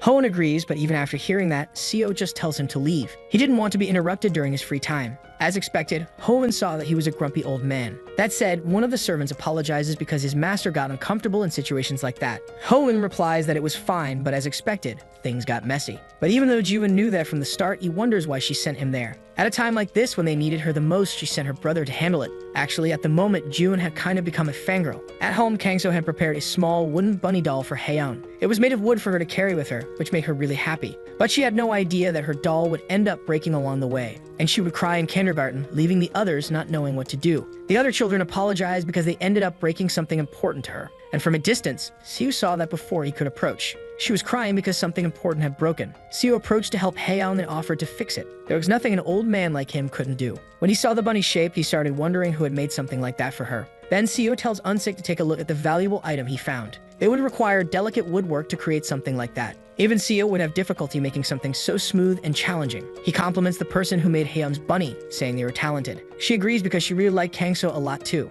In that case, he quickly used his skill and restored it to its original wooden form. She thanks him for what he did, and Hoenn saw that from a distance. In the end, he was a peculiar guy who helped children too. Then he had a good idea because he could pass that on to their team. They would be changing the way they recruited Master Siu Chiel. Recently, on the day Kangso received his subsidiary as an isolated, he went to the bakery. He went to eat the most delicious cake in the city center. Kangso entered the bakery to check if the cake was still available. Then he wonders if all the cakes were really sold out. The baker agrees, saying he had just finished selling them recently, but there was still one set aside just for the protagonist to eat. As expected, the protagonist was happy because he could count on that, and he thanks him, to which the baker asks him to store it well in the fridge in case he doesn't eat it now. Kangso starts to leave and crosses paths with another person. The woman enters the bakery to place her order. The baker gets nervous upon seeing her, commenting that it was indeed a good day for a picnic. Meanwhile, the protagonist simply returned home as usual. Kangso fed Karangi as usual, but he was still hungry, which made him say to wait until the next day so they could all eat together. That night, Karani sneaked out to eat in secret. Soon, Kangso showed up to apprehend the nighttime food thief. The next day, the protagonist sighed at such behavior. You laughed, asking if he really managed to eat something that big on his own. Even with his denial, the protagonist believed it really was Karangi. Then you greet someone who enters the restaurant, and is surprised to see Hook, who greets the group during his visit. He gave just for a casual drink. The day could turn into a longer conversation. Still, he asks what was wrong because his face looked odd. Hyuk wanted to know how he confessed his feelings to his wife. Then Baker Hyuk says the person he was interested in was a customer at his shop. She was beautiful and had a kind personality. He had been in love with her for 3 months, but he really didn't know what to do. If he confessed, he feared making her uncomfortable. He wasn't confident like Kangso, much less in looks and personality. Therefore, he never thought he could confess to Jin. Yu continues, saying that none of that should matter when confessing. It didn't take long before both of them got drunk and collapsed onto the table. Yu sighed because he drank so much he should go home and sleep. Kangso gets up, suggesting he could offer his room for him to sleep in. It was all fine since he could pay back for the cake this way. They put Chuck to sleep, and Kangso spent some time meditating, just when Karangi showed up to get his attention for some reason. When he went out, he headed to the fridge to see who was stealing the food. But little did he know that opening the fridge would lead to finding a fairy eating his cake. The next day, Kangso questioned her about it with everyone else gathered. She introduces herself as Dosen, apologizing for doing something bad. Yu mentions that a flower spirit entering his kitchen was strange. He had heard they usually only ate flowers or honey. Peck says maybe she was drawn in by the honey in the cake. Kangso asked about these flower spirits, and they explain. The spirits were a species that normally lived inside portals. They were creatures that crossed worlds after portals opened. The magical beasts were exterminated, but there were others like spirits. Those that were like spirits but didn't harm humans could even help them. They naturally got involved with the world and ended up staying. Kangso asks if they were talking about creatures like Karangi, and Yu agrees, even if there were occasionally some malicious ones. Those that posed no danger were species like fairies. Then Kangso decides he would forgive Dosen as long as she didn't steal food again. She promises she wouldn't do it, she was just working because she felt hungry. He realizes that she must be wanting to find a job or something like that. Even Lim didn't know how a flower spirit could help in a Chinese restaurant. Kuk suggests she could work in his shop, but Yu feels like they were just passing on responsibility. Kangso replies that in exchange he could help with Hex workouts. Immediately, Lim agrees because a well-built body was always a good thing. It definitely made a girl's heart beat faster. Kuk ends up agreeing, asking for his help. In his current state where he hadn't taken care of himself for a long time, he felt a bit embarrassed about his own situation now. The protagonist says that in due time they could make it happen, especially now that they had a coworker to rely on during such times. So they made a deal and concluded they would help each other. A little later, Lin went out with Kangso and Jiwon to the city. The protagonist grew curious why they were keeping the outing a secret from Yu and his daughter, and she explains that in fact the day after the next was Yu's birthday. That's why she was planning to keep everything a secret. Lin wanted to buy a present, but she was never good at choosing things like that. June agrees, eager to help her get what she wanted. Even though she had never done anything like that even with her friends, she was quite excited. Besides, she was accompanied by Kangso. Even with Jiwon there, it felt like a date. That being so, Lim asks Kangso to keep it a secret from everyone. They would buy the presents and choose to hide them in his room. The protagonist agrees with the plan to make the surprise. Still, he asks what exactly they were going to buy. She replies that she was considering buying something like shoes, but it didn't seem like he usually wore them that often. June suggests they could buy supplements. She thought their boss seemed a bit tired recently. His wife agrees because it seemed like a gift that made sense. The two keep chatting until Kangso notices some people staring at them, and then says it might be better if he went back earlier. Lim objects that she didn't want him to feel left out like that, so she offers him a disguise with sunglasses and a cap. That way, they could try to hide his beauty and avoid drawing too much attention. The group keeps walking through the store until suddenly a scream grabs their attention. It was people shouting for help because irregulars had appeared. Then a voice announces to all customers to remain calm and to not move from where they were to avoid a big commotion. Kangso doesn't know what was going on. Then Juman says they were referring to people who committed crimes using awakened powers. It seemed that not all awakenings emitted strange magic. Kangso wonders if the energy he was feeling was coming from the commotion now. It was a little strange after all. The security barrier had been activated. No one could leave except the awakenings who activated the barrier. The protagonist suggests that the thieves might know how to exploit the barrier, and she agrees, saying the real goal could be to shift focus from something else. Maybe they were after something else instead of that small group. Kangso asks if there were magic stones in the building's basement. She agrees, in a big shopping mall like this, they were probably selling magic stones. But since the security system was working, things should be under control. June tried to argue, but Lin was feeling a bit nervous. She thought it would be too late by the time she went to pick up her daughter from kindergarten. She also couldn't connect or make any phone calls. The protagonist sighs when he realizes he had no choice but to help, so he asks June to stay with Lin because he'd be back soon. He gave an excuse that he needed to step out for a moment, and she agrees, though surprised. Kangso ran off and found a hallway full of bodies. He managed to prevent the men from dying, but all of them were in critical condition. When he turned around, he saw several men in black inside a room. The leader tells the others to hurry up and get things done quickly. The only person Kangso could feel magical energy from was the man with the sword. After wondering what he should do, he quickly enters the room and takes out 3 of them. Now, if there was something he needed to know in there, he'd eventually find out. Maybe he should leave the rest of the problems to the association. Outside, they were talking about the men in black targeting the magic stones. The woman says to arrest everyone involved with the jewelry store who tried to steal. The other 2 should go after the people who were in the basement. They get ready and enter the room, ordering everyone not to move because they were under arrest. But they're surprised because all the men were unconscious. It looked like someone else had shown up earlier and taken care of the thieves for them. Meanwhile, Kangso returned to the restaurant and mentioned how you had been working hard. But since it was his birthday, he could take the day to rest. He doesn't understand what was so special about birthdays. Still, for the people there, it wasn't just an ordinary day. That's when Lim and Haeyeon appeared to congratulate you. Not just them, but Hook and Jiyeon also showed up to celebrate the birthday.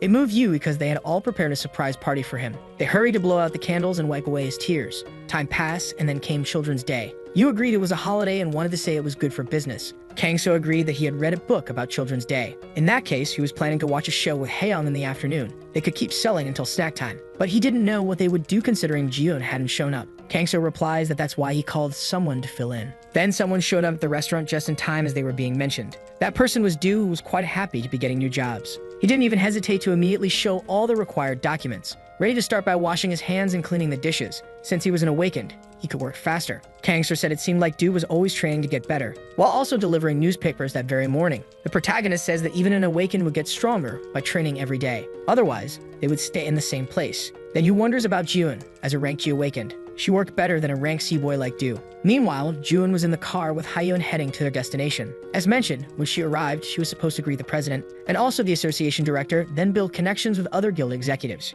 She asked about her father, and Jin says he mentioned he would stop by briefly. June sighs. It was expected that her father would be quite busy. While talking, she realized it was Children's Day. On a day like this, maybe she shouldn't even be there. Really. She thought her red outfit and makeup were too bold. Jin responds that the color was the symbol of the Red Dragon Guild. So she could handle it. There were many kids hoping to join the guild too. Still, June rumbles that they always had problems with portals, and yet still wanted to talk about dreams and hopes like that. This was a precarious and poorly balanced world at its peak. At that, Jin said she was the idol of the Red Dragon Guild, known as the Crimson Pink Black Witch. That even made her smudge the lipstick she was applying. Jin continues saying that it was expected for a rank awakened to be like that, drawing attention like she did, so she shouldn't think so negatively about things. She just wanted people not to underestimate her because she was a woman. So now the heavy makeup and all of that was part of a brand. Then Jin asked if her new hobby as a new identity was something she liked. She stammers that it was all just work to protect civilians. All for emergency situations, nothing more. Which was actually a real relief for Jin. After all, she found interest in something outside the guild and work.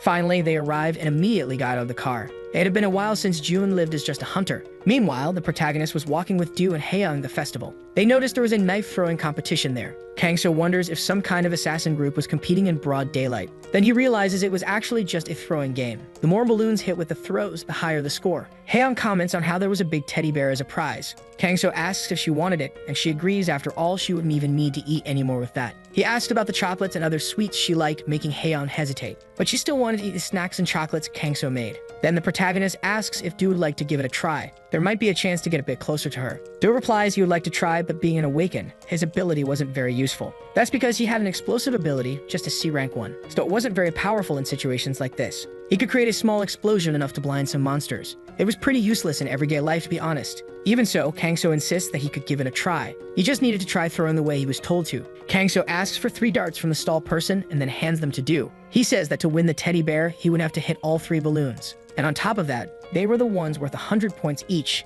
It seemed impossible. Kangso asks him to listen carefully. First, it was important to focus on waist strength. If his waist swung, the center of the object he was throwing would go off course. He should just keep his shoulders and wrists light and his gaze always high. The last important thing was to concentrate, so Do does that and throws. He hit the first balloon and celebrated, impressed that it worked. It didn't take long for them to win the teddy bear for Haeyoung, who was very happy. Then an announcement came that Woo-Kang Kyoul's magic show would begin soon. Those who wanted to watch should just take their seats and enjoy. Haeyoung ran off for them to go watch the magic show quickly. Kangso smiled and asked her to go slowly, with Do following after her as well. Meanwhile, two men in black were talking near the stage. One of them was worried because at this rate they would be in danger. The other retorts that they couldn't do anything more than this. When the delivery comes from above, then they should just follow it. Otherwise, they might risk losing their lives on their own. If they couldn't kill those guys, it would be their heads on the line. The other asks what would happen if they got caught, and he retorts that he shouldn't even worry about something like that. With an A-rank artifact he acquired, they wouldn't be detected by awakened ones. The man sighs their target was the blood flower and they had to prepare. They confirmed the target and prepared their weapons to shoot.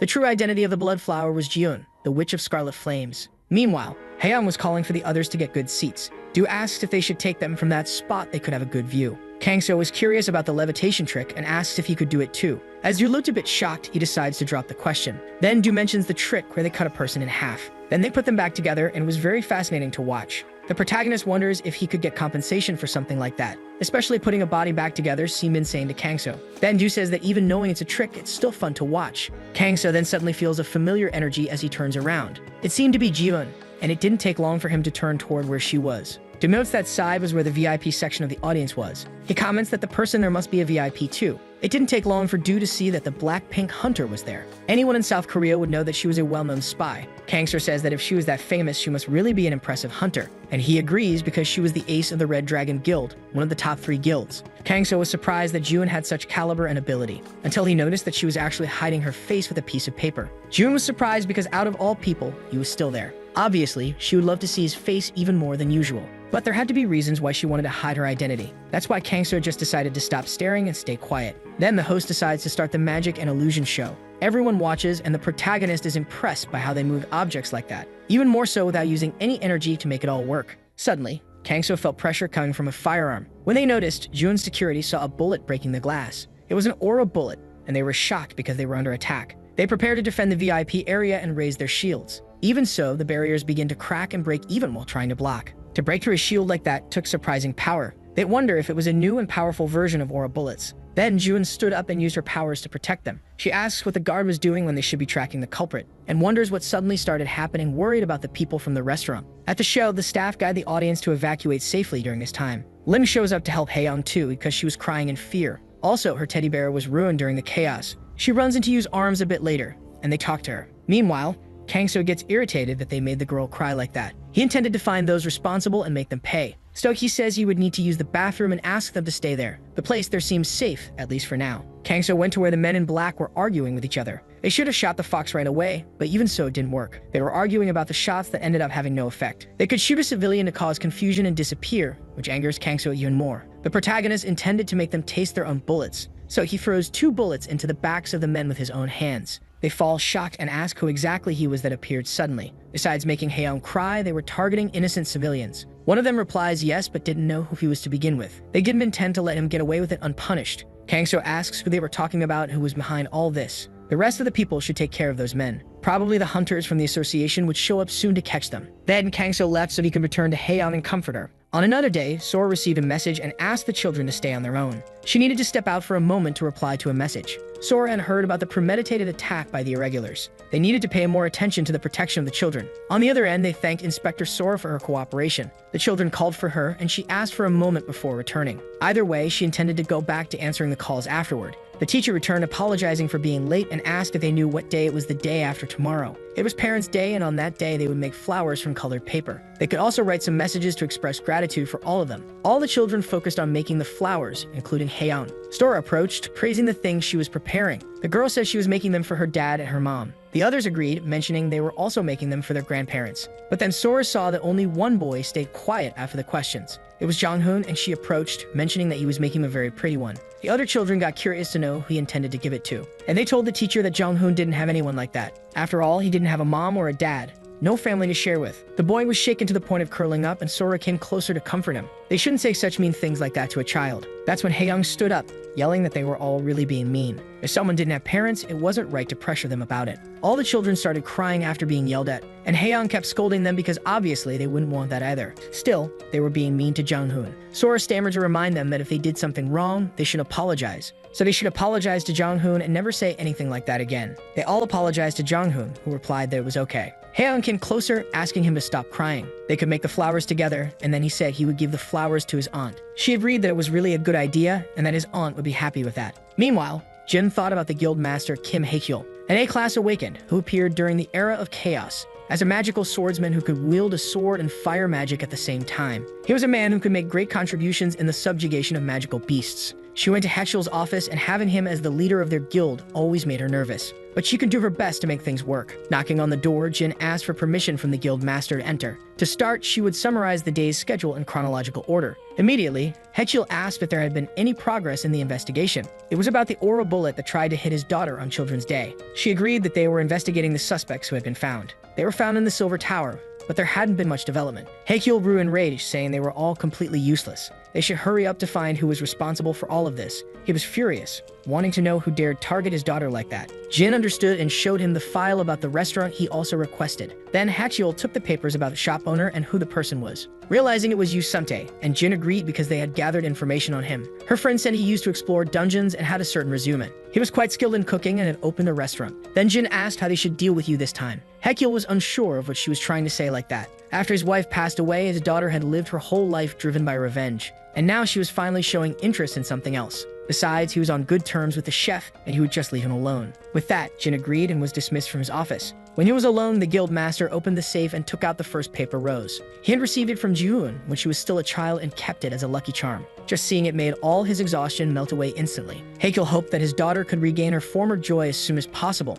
Meanwhile, Kangso was found by Do, who had visited the restaurant. Do was surprised because he came to the restaurant so early to work, and Kangso himself replied that Do also arrived there quite early. And he agreed because thanks to Kangso, he had managed to deliver his newspapers quickly. The protagonist didn't know if he really needed to be that thankful. After all, it was the result of his own efforts, but in truth, he felt somewhat defeated. After living such an ordinary life for so long, this was what he got. But that was when he realized he could chase his dreams thanks to Kangso. He had been feeling discouraged ever since, thinking he was just a classy person. But he really didn't know that the dice-throwing technique would be so useful for delivering newspapers. Kangso had no idea how he had learned so much like that. Do replied that the dart technique was one that became even more useful, but the protagonist still found all of this strange, because his logic that a rank C would always be a rank C didn't make any sense anymore. He had also said the same thing last time about his improvements. Once again, Do thought it should be pretty obvious. The chances of receiving a reward were less than 0.001%. Even if Kangso was lucky enough to have a reawakening, there was still no guarantee that the class would increase significantly. But Kangso thought that was the problem.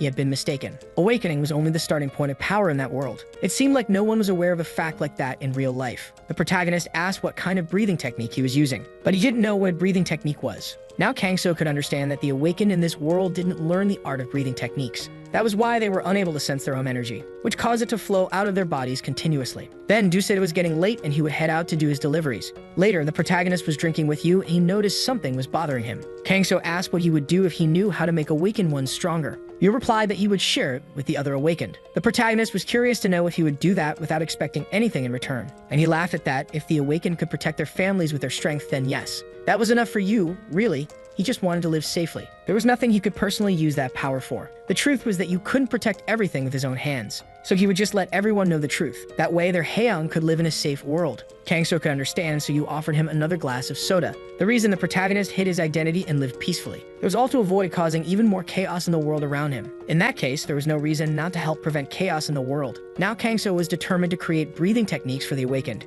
During the night, Kangso spent his time writing things down. He stayed up for 2 nights and finally managed to complete it. With this technique, awakened ones could accumulate aura inside their bodies. The technique was called the Pure Heart Method. Now the problem was figuring out how to spread the word about it. He asked Jiwoon what kind of person the president of the Hunters Association was. She replied that he was someone with his own biography. Frankly, if it weren't for him, the current Republic of Korea might not even exist. He was someone who took on the nation's responsibilities and cared for the people. He truly benefited and deserved the title of president. Kangso realized that a person with both power and justice could handle this personally. If the president was really trustworthy, he would certainly make good use of the breathing technique. For now, he decided to take a short break and get some rest. Meanwhile, President Haekyeol was arriving at work as usual. That was when he found a notebook on his desk titled Pure Heart Method. It looked like a martial arts book, and he wondered where it had come from. A man showed up to deliver his coffee, and he thanked him. He asked if he knew where the notebook had come from, but he denied it. It really did look like a martial arts book, which made Hachiel laugh upon realizing it. There was always a protagonist in those books who kept getting stronger and stronger. If just reading a book could make someone stronger, it would be a dream come true. Hachiel sighed, because it really would be a good thing. But still, he was curious to know where it came from. Even though the writing wasn't very artistic, he could see it was full of energy. That's when he found notes about the pure heart method. Kangso had written that the purpose of this method was to create a path between the Danshin and the core, allowing the use of aura without any loss. That way, it could enable the true manifestation of their abilities. He could understand that the ranks of this world were not the final method, but a starting point. The heart method was a gift from the author, who hoped it would be used for the right reasons. After reading this, the director sighed and thought, the research could increase the rank of awakened individuals all over the world. But as a result of many failures, there hadn't been any significant results to show. He only wondered who had written something like this. Either way, the content itself was convincing enough. In fact, it was quite flawless when analyzed from that perspective. But not knowing who had brought it there and with what purpose made things complicated. Then he found the symbol and was surprised when he recognized it. The only trace that could be left like that was by the 0 level awakened. It could be that this was sent by the famous 0 level awakened. Certainly, if that were the case, there was no doubt about the effectiveness of the invention. He also didn't seem to expect to cause any inconvenience. Reading this, Hachiel could tell his personality was quite clear. Now he should proceed as he wished without exposing himself. Even Li Xin found everything he saw to be quite boring. He wondered what kind of face he would make if he saw the pure heart method. Hachiel decided that he would call Li right away. It didn't take long for Li to appear, asking what the matter was. He should know that he hated going out for nothing special. The director asked him to take a look there first, as it could be something important. Li took the notebook to read, not knowing where it suddenly came from. Then he shouted in shock, asking where it came from. The director noticed that for him to be so shocked, it must have been something important. But the truth was that Li was shocked just to know where it came from. Hachiel replied that everything they needed to know was written right there. He could go ahead and meet the awakened person himself. And he could also try to control his energy to verify the effectiveness of the research. Li agreed, sighing because he always received impossible tasks. The truth was that he just wanted to know where it came from and nothing more. Then the director said this was a gift from the new 0 level awakened. When he arrived that morning, the notebook was on his desk from the beginning. There wasn't a single clue as to how or when it got there. Not even the cameras caught anything. Li asked, stammering, if he could really be the first to learn this. He replied that this was exactly why he called him. Even if there were any side effects, Li was still in S class. So he could endure it, which made the awakened quite satisfied. The first 0 level awakened in South Korea was someone he wanted to meet. Li went out for a walk and paused to sit down looking at the clear sky, wondering how long it had been since something like this had happened.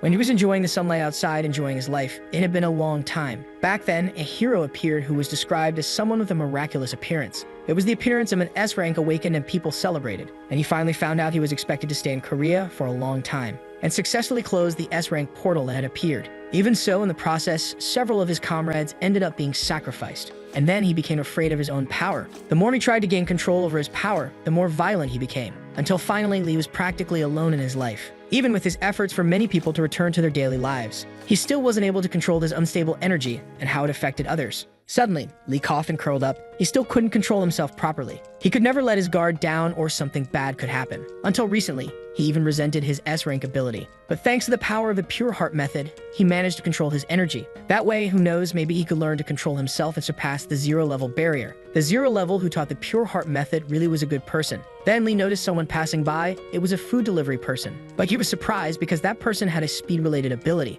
That's because he was so fast, Li barely noticed him. He could be B rank or higher. Kangso had arrived to politely deliver the restaurant food. He brought some sweets and pork, 3 noodles, and also a jampong. The fried dishes were on the house, and he decided to let them enjoy the meal. Li saw all of this with his mouth watering, realizing he recognized the restaurant's name. At that, it didn't seem very far away. He decided he would check the place out himself.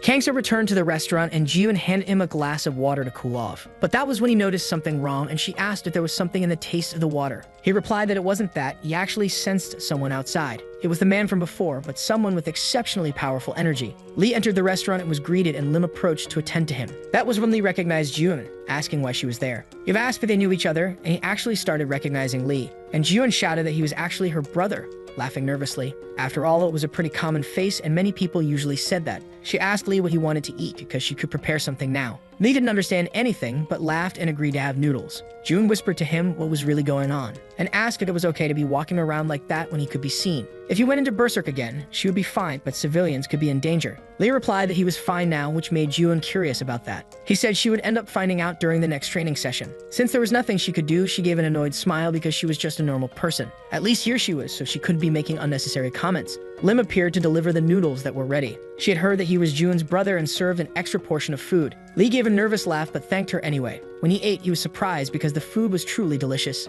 The noodles, even if not that special, still had a good flavor. Either way, he wondered how long it had been since he managed to eat noodles. He thought he might never feel that kind of happiness again in his life. Then he felt his energy and grew nervous at the idea of causing trouble for everyone there. Lee was nervous because if his emotions got too strong, then his energy might end up leaking and cause chaos inside. However, when he looked around, everything was fine. Jun came over asking if he had finished eating, but he himself didn't know how things had gone back to normal. Kangso had sensed that man's dangerous aura. Even if Lee had learned the pure heart method, he was still inexperienced. It was incredibly fortunate that Kangso had suppressed Lee's energy with his own. Either way, he wondered if that man had managed to use the technique that quickly. Seeing how he knew Jun, he had to be an extraordinary individual. He was a bit clumsy, but properly learned the pure heart method. He seemed to be a person of great talent. He could be an S-rank awakened. Jun hoped he had eaten well and wouldn't come back again, actually. That was when Lee got a call and disguised it so no one could hear. Apparently, he was being summoned. He said the director was calling and there would be a meeting soon. He said goodbye to Jun so they could see each other another time. She agreed as long as it wasn't inside the restaurant. When Lee left, Jun sighed in relief, hoping she hadn't been caught. When she saw Kangso behind her, she stammered that he really was her brother. But he didn't doubt it, he just agreed with her. Meanwhile, Lee returned to meet with Yahello to hear what was going on. He asked if he had by chance managed to perfect the pure heart method. Lee agreed, saying the effects were actually quite obvious. Seeing his response, the director felt something was bothering him. Then he said that at first he thought it was just a feeling, but now he was certain. If this method spreads to others, chaos would be brought to this world. When the director read about it, he felt the same thing. What he feared most from the side effects that this method could bring. Lee asked if he was worried because they didn't know the intentions of its creator. Just like Yahello, he feared only one person. That person was someone who gave off an aura of respect mixed with fear. It was obviously the zero-level awakened whose intentions were unknown. Meanwhile, in the office, Kim was busy drinking her coffee when she was approached by Myung. He reminded her that he could grab some coffee during work. Myung noticed that his sister was working late again just by looking at her face. She replied that lately the irregulars had been more active than usual. He agreed, and speaking of which, he heard about the so-called human bomb who was active again. Kim said that because of him, the managers were all having problems. They were all nearly dying from stress due to so much work, and there was huge pressure because of security and the attempted attack on Jun. She asked if her brother wasn't busy too. Even so, he came all the way there just to bring some coffee. In truth, Myung wanted to know if she was free the next afternoon. He got tickets for a ballet performance that looked great. He thought they could go together if she was free. Kim agreed and joked by asking if he had missed the chance to go out with a crush. He gave a nervous laugh and Kim said she'd only find out if he was dating someone. He just couldn't forget the date. Myung would mark it on the calendar just in case. They scheduled it for the 18th on the calendar so they could go out. Then Myung used his healing power on Kim so she could recover her strength. Finally, she felt that she had recovered her senses and thanked him for the help. The next Tuesday, Yu's family gathered to watch the ballet performance as well. Haeyeon appeared all happy in her dance clothes. Yu and Kangso complimented her because she really looked wonderful. Lim showed up, commenting that Yu looked all stiff that day. All of them were wearing formal clothes and looked great. Haeyeon complimented the protagonist who thanked her for the praise. Still, Yu was worried that something dangerous could happen again. Lim said it was because Kangso might draw too much attention for being attractive. Now he could understand what she meant, but he thanked her for the compliment. Finally, the group went to the venue where the ballet performance would take place. Yu noticed that Kangso always drew attention no matter where he was. The protagonist, however, felt that this whole place was strange. That was because it was a huge place but filled with strange aura. Somehow, he could sense the aura of a dungeon inside for some reason. Kangso froze when he felt someone's gaze fall on him. When he turned, he felt like he was being watched by someone. Realizing as he turned, the wonder was Jun. She froze, completely embarrassed because she saw Kangso wearing a suit. He recognized her right away but wondered if he should talk to her. It was possible that the irregulars were targeting something nearby, which meant the magical energy in this place could be justified. To do something, he would have to reveal himself as a zero-level awakened. There was no need to get involved in something he wasn't even sure about. Either way, it would be better to check it out on his own without disturbing anyone. Meanwhile, a man was laughing in his chair, calling everyone fools. The performance they were about to watch would be the last of their lives. The assistant next to him told Lord Asmode that he brought him a drink. Asmode agreed that he would love to drink something red and high quality. He asked if everything was ready and his men confirmed it was. Then he declared that the second act with Clara and the prince's dance would begin. That's how the start of the party would work. At that, Asmode brandished his sword and teleported to the top of the venue, where he'd have a great view. A perfect spot to watch the explosion of the concert hall. As they turned, Kangso appeared, asking what they meant by explosion. Asmode was startled when he turned, asking who he was. He didn't want to ruin his good move, so he appreciated cooperation. Even so, Asmode didn't understand what this guy was talking about. It seemed like he shouldn't even know who he was dealing with. But soon, Kangso approached and landed a direct punch on him. The man flew away like a feather to the shock of his assistant. Kangso said that in this world, trying to act like a gentleman, one mistake and the situation would turn into complete chaos. And he told him to get up already and stop being so dramatic. Asmode got up in shock because Kangso hadn't even hit with full force. Even so, he was making that mess in front of everyone like it was a big deal, which irritated Asmode because he didn't even know who that guy was, and yet he hit him. Kangso asked who he was and he introduced himself. But at the same moment, Asmode was startled because he couldn't even see Kangso's face clearly. He said he didn't care if he was Asmode or whatever else, but he still wanted to know what they planned to do in the concert hall. Asmode called him a reckless fool. Under his orders, they had planted a bomb at the location. He placed it in the structure near the pillar, and it would destroy all the insects inside. Kangso asked if what the subordinate was saying was true. Asmode got irritated because he was called a subordinate. Kangso laughed, but then told the person next to him to stop pretending. And the person laughed because Kangso really had good intuition. That surprised Asmode, who stood up, saying he was tired of playing secretary. It was a good time to withdraw, which left Asmode confused. And suddenly, the secretary pierced through his body with his hand. The artifact of Asmode, or rather, even the name Asmode, was too much for him. With that, he simply let the man fall in front of him after stealing the sword. Kangso asks who he really was to begin with, and he reveals himself as the real Asmode, not the fake one like the idiot he killed. In that case, the protagonist approaches to see if he was the true master behind everything. Kangso punched him but didn't hit anything. He's surprised because it seemed like some kind of illusion. Asmode appeared behind Kangso, laughing because he really was fast. The protagonist asks if he was even human to begin with, and he grumbles because they were talking like that about a girl. Kangso realizes that it was actually a girl disguised as a secretary. Either way, the identity of Asmodeus was still a secret. Maybe it could meet again in the future, and he would find out. At this point, Asmodeus uses the sword to open a portal and move through it. It was a shame she missed the show because of Kangso, but she would forgive him, because he was totally her type to begin with. Asmodeus says goodbye and begins to enter the portal, then stops. That's because the portal was opened by the artifact, but it was still distorting. Kangso asks how exactly she planned to escape just like that. And Asmodeus realizes the protagonist had closed the portal with his aura. He approaches saying that Asmodeus had an interesting ability. After all, she could cut space with a sword and then maybe reconnect it. Asmodeus was shocked because something like that happened. It was clear he was dangerous if Kangso stopped moving. That's because Asmodeus was preparing to escape using her formless state. The protagonist questions how long she planned to keep using those idiotic tricks. Kangso's attacks continue and Asmodeus tries to defend herself. Even in her formless state, she could still feel the impacts, and the duration of the ability would run out very soon. In fact, it ended quickly, surprising Asmodeus. After all, things would have been different if her rank was just a bit higher. Kangso finished by landing a punch that sent his opponent flying. The black blood, as expected, made him conclude she wasn't human. Kangso asks if by chance it was some kind of human form. Asmodeus realizes it was a huge mess and she couldn't escape from it, and she wonders if there was another choice without using that other method. Kangso asks what exactly she was. The aura he felt from her was quite extraordinary and different from what he thought. This makes her laugh, asking if he could spare her life if she answered. Kangso asks if she really planned to beg like that, and she laughs because obviously none of that would happen to begin with. In an unexpected scene, the protagonist saw her pull out her sword and stab herself. He didn't think she would choose to take her own life to maintain her secret identity. Asmodeus laughs. Maybe she hadn't seen things clearly. Then she smiles, saying goodbye because she hoped they'd never meet again. Kangso saw her vanish and realized he had never seen an ability like that. He should have done something different before asking those questions. Beside him, the man was laughing after she betrayed him, but he wanted his revenge. Kangso asks what it was they were planning from the beginning. He replies that the bomb was prepared to explode during Clara and the prince's dance. There was a pyrokinetic ready to ignite the fire from outside the audience. Kangso realizes he must find this disguised person. Meanwhile, Haeyang was watching the ballet performance completely enchanted. Lim smiles because the next one would be the waltz of the flowers they'd be watching. And then the climax of Clara and the prince's dance would occur. At the same time, Lee was with a team of people at the site. He checked which part of the dance would happen next in the performance. The man who visited his house suddenly had energy at level 0. He disappeared after leaving a message about how an irregular would appear in the art hall. Heckle said he couldn't even find an explanation for how he knew so much. But if he said it, then there must be truth in his words. Then the director called Lee and told him to get the enforcers to go to the site and handle it. They couldn't cause a public commotion because of this.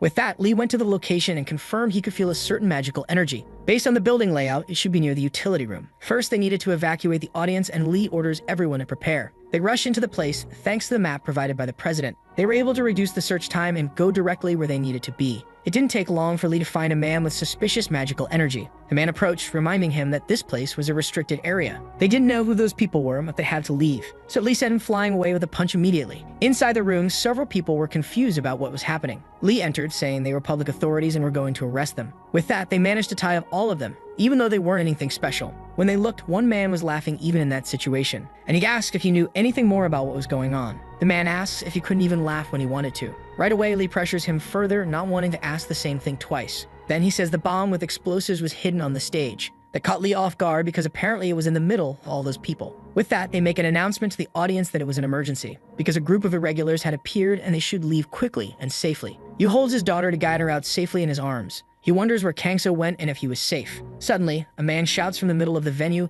catching everyone's attention. And an explosion happens, followed by several more to everyone's surprise. It was an irregular who used his ability to detonate multiple bombs at once. While you mentally cried for help, Kangso came running in. He checked to see if everyone was safe, but other men appeared. They didn't intend to let anyone escape from there anyway. They were preventing people from leaving and getting caught in the explosions. Outside, they couldn't even get in to help the people. They forced their way in and Lee appeared, telling the men to surrender. After all, the others in the other room had all been arrested, and they recognized him immediately. The S-Class hunter who appeared to stop the destruction of the venue. But the bomb man didn't want to die for them, but rather take Lee with him. He was the second-generation bomb man and wanted to take everyone down with him. Lee realized it was a problem. It was a serious situation. Blocking such a massive explosion would be impossible if he took off with it. Even if he killed him, once he used his power, he couldn't save the people. That's when he noticed a familiar energy around him. The energy had wrapped around the explosion points. It seemed to be surrounding the explosion and was going to stabilize it that way. The power extinguished everything as if nothing had happened in the first place. And the bomb man was left completely frozen in shock at what he saw. Then he himself decided to end it all with his own hands. Lee saw that he had blown himself up as a result of using all his power. He approached to check if he could still be saved, and his men confirmed he was breathing but needed immediate treatment. Then a healer from the Silver Tower appeared to handle the situation. While Myung took care of things, Lee soon spotted Kangso on the other side of the venue. The protagonist gave him a thumbs up and Lee wondered if he had just been praised. But now he could understand the energy he had felt before. It was the same energy that had stopped his power at the restaurant earlier. With that, now Lee could say for sure what had happened. Outside, Haeyeon was crying because she wanted to have seen Clara's dance. And the ballerina herself appears to smile at Haeyeon and talk to her. Then they decide to do the end of the performance outside the venue. Even though they only had moonlight and no stage, the Shining Stars gave a performance even more spectacular than before. And that night, Lee went to meet Kangso and asked to become his disciple. The protagonist found himself in a really troublesome situation, because after everything that happened, Lee visited the restaurant again. When Kangso saw this smile, he felt that things had just gotten troublesome. He knew this would happen someday, but it was just too early now. He started saying Kangso was the level 0 awakened one,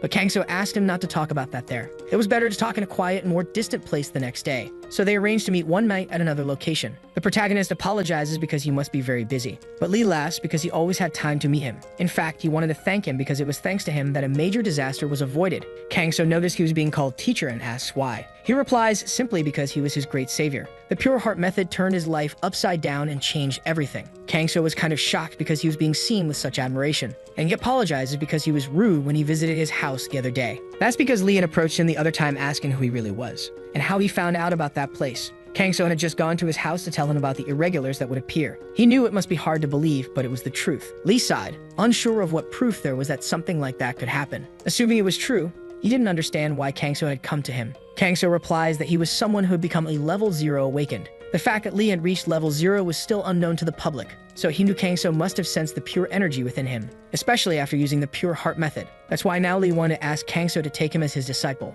Kangso asks why he wanted to do that, and he replies that he would like to become even stronger than he is now. However, he was already powerful enough in Kangso's view. With the pure heart method, he would become even more powerful than before. Therefore, there was no need to rush. Then Lee replies that after seeing his abilities the other day, he ended up realizing he was far from being able to protect everyone. His family lived in South Korea, his friends lived in that city, and his colleagues had always fought by his side when necessary. If South Korea ended up in danger, they would be in danger too. Kangso stopped to think more calmly about it after hearing that. His motivation to use his powers was similar to Lee's. The desire to protect his family and his friends who showed such kindness. It wasn't different from the wishes Lee now had in truth. That's when Lee approached and held his hand, begging for his permission. After a moment of thought, the protagonist sighed. If Lee grew quickly, it would reduce his need to interfere in problems. He could help only when it was truly necessary. And more importantly, if Lee became more powerful, he could put the world in safety and thus fulfill his wishes. Kangso asks how old he was, and he replies they were almost the same age. Kangso laughed a little upon hearing that. He was actually 3 years younger, and he was still asking to become his disciple.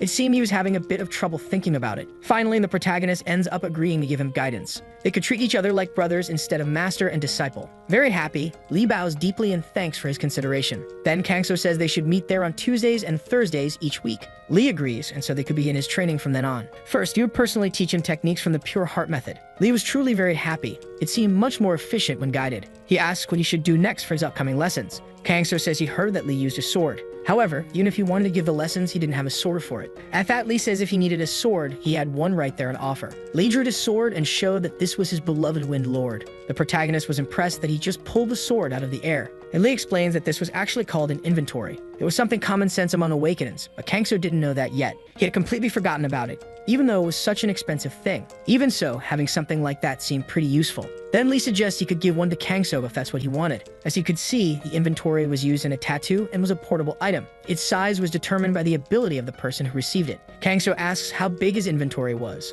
and Lee replies that it was considerably large, actually. When he reached level 0, it expanded to the size of a building. The protagonist took the item from the inventory and asked if it was possible to enter the inventory. And even so, this question was actually confirmed. After all, the inventory was like a kind of subspace. However, the amount of time one could stay inside depended on their ability. At that, Kangso thanks him for the explanations and promises he used it well. At the very least, they could take a look at his swordsmanship and abilities. Lee shows his skill using the sword with a few movements in the air. There was a certain rhythm to it, but it failed as a practical combat technique. Kangso asked him to stop because he thought he had seen enough. Then he asks where he learned to use a sword. He replies that it was a technique he learned at the Hunter Training Center. They called it Manjum style and it was quite widespread. Kangso says that to be honest, the swordsmanship he used wasn't bad at all, but it was kind of inefficient. If he wanted, he could teach a better version. Lee immediately and humbly asked for his teachings to learn more. The technique the protagonist would teach was called Furious Wind Sword. It was capable of splitting the ocean with its sheer power. Lee was confused by the giant name of the technique and Kangso agrees it was kind of childish.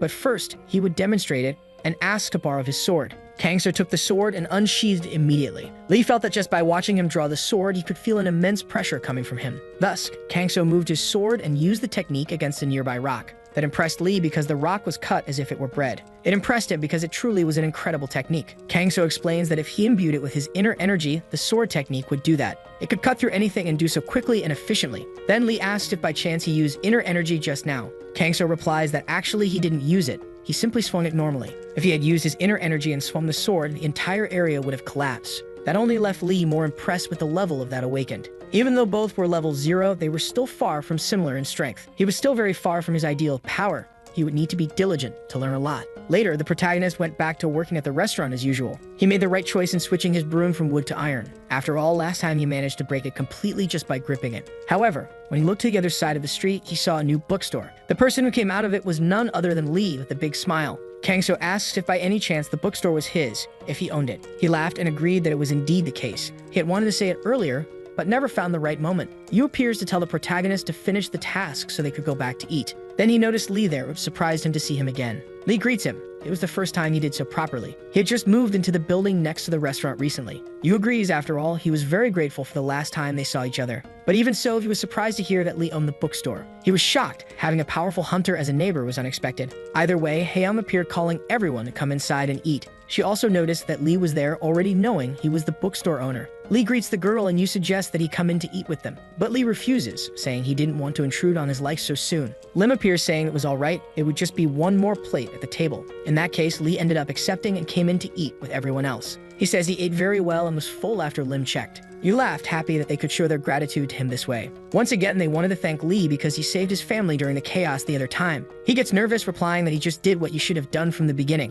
Anyway, he asks about the way of addressing Kangso. After all, he seemed to be calling him brother, unlike before. The protagonist replies that it just ended up happening the other day. Even so, you kept wondering when they got so close. Even though he was his friend, it was always hard to understand Kangso and what he did. Then Lee asks if the protagonist marked his inventory stone. If he hadn't done it, he could help him with it whenever he wanted. Kangso agrees because he really ended up forgetting and asks if there was a way to do it. He replies that it was actually quite simple. He just had to place the tattoo on his arm. The location could be of his choosing, and he should say it out loud to register it. Then the procedure would begin right away to mark his inventory. Kangso does what Lee says and sees the inventory marked on his arm. To open the inventory, he just needed to ask for it internally. To retrieve an object, he only needed to think of what he had stored inside. When he reached the small space that opened inside, he could just grab the item. The owner of the inventory could also enter inside it if they wanted. Kangso decides to enter the inventory, surprised that Kurangi ended up going in with him. Then, when Kurangi asks where they were, he replies they were inside his inventory. His brother's inventory was large enough to hold an entire building. Even so, when he looked, Kangso's inventory seemed a bit too vast. The manual said that no matter what happened inside, it wouldn't be too much.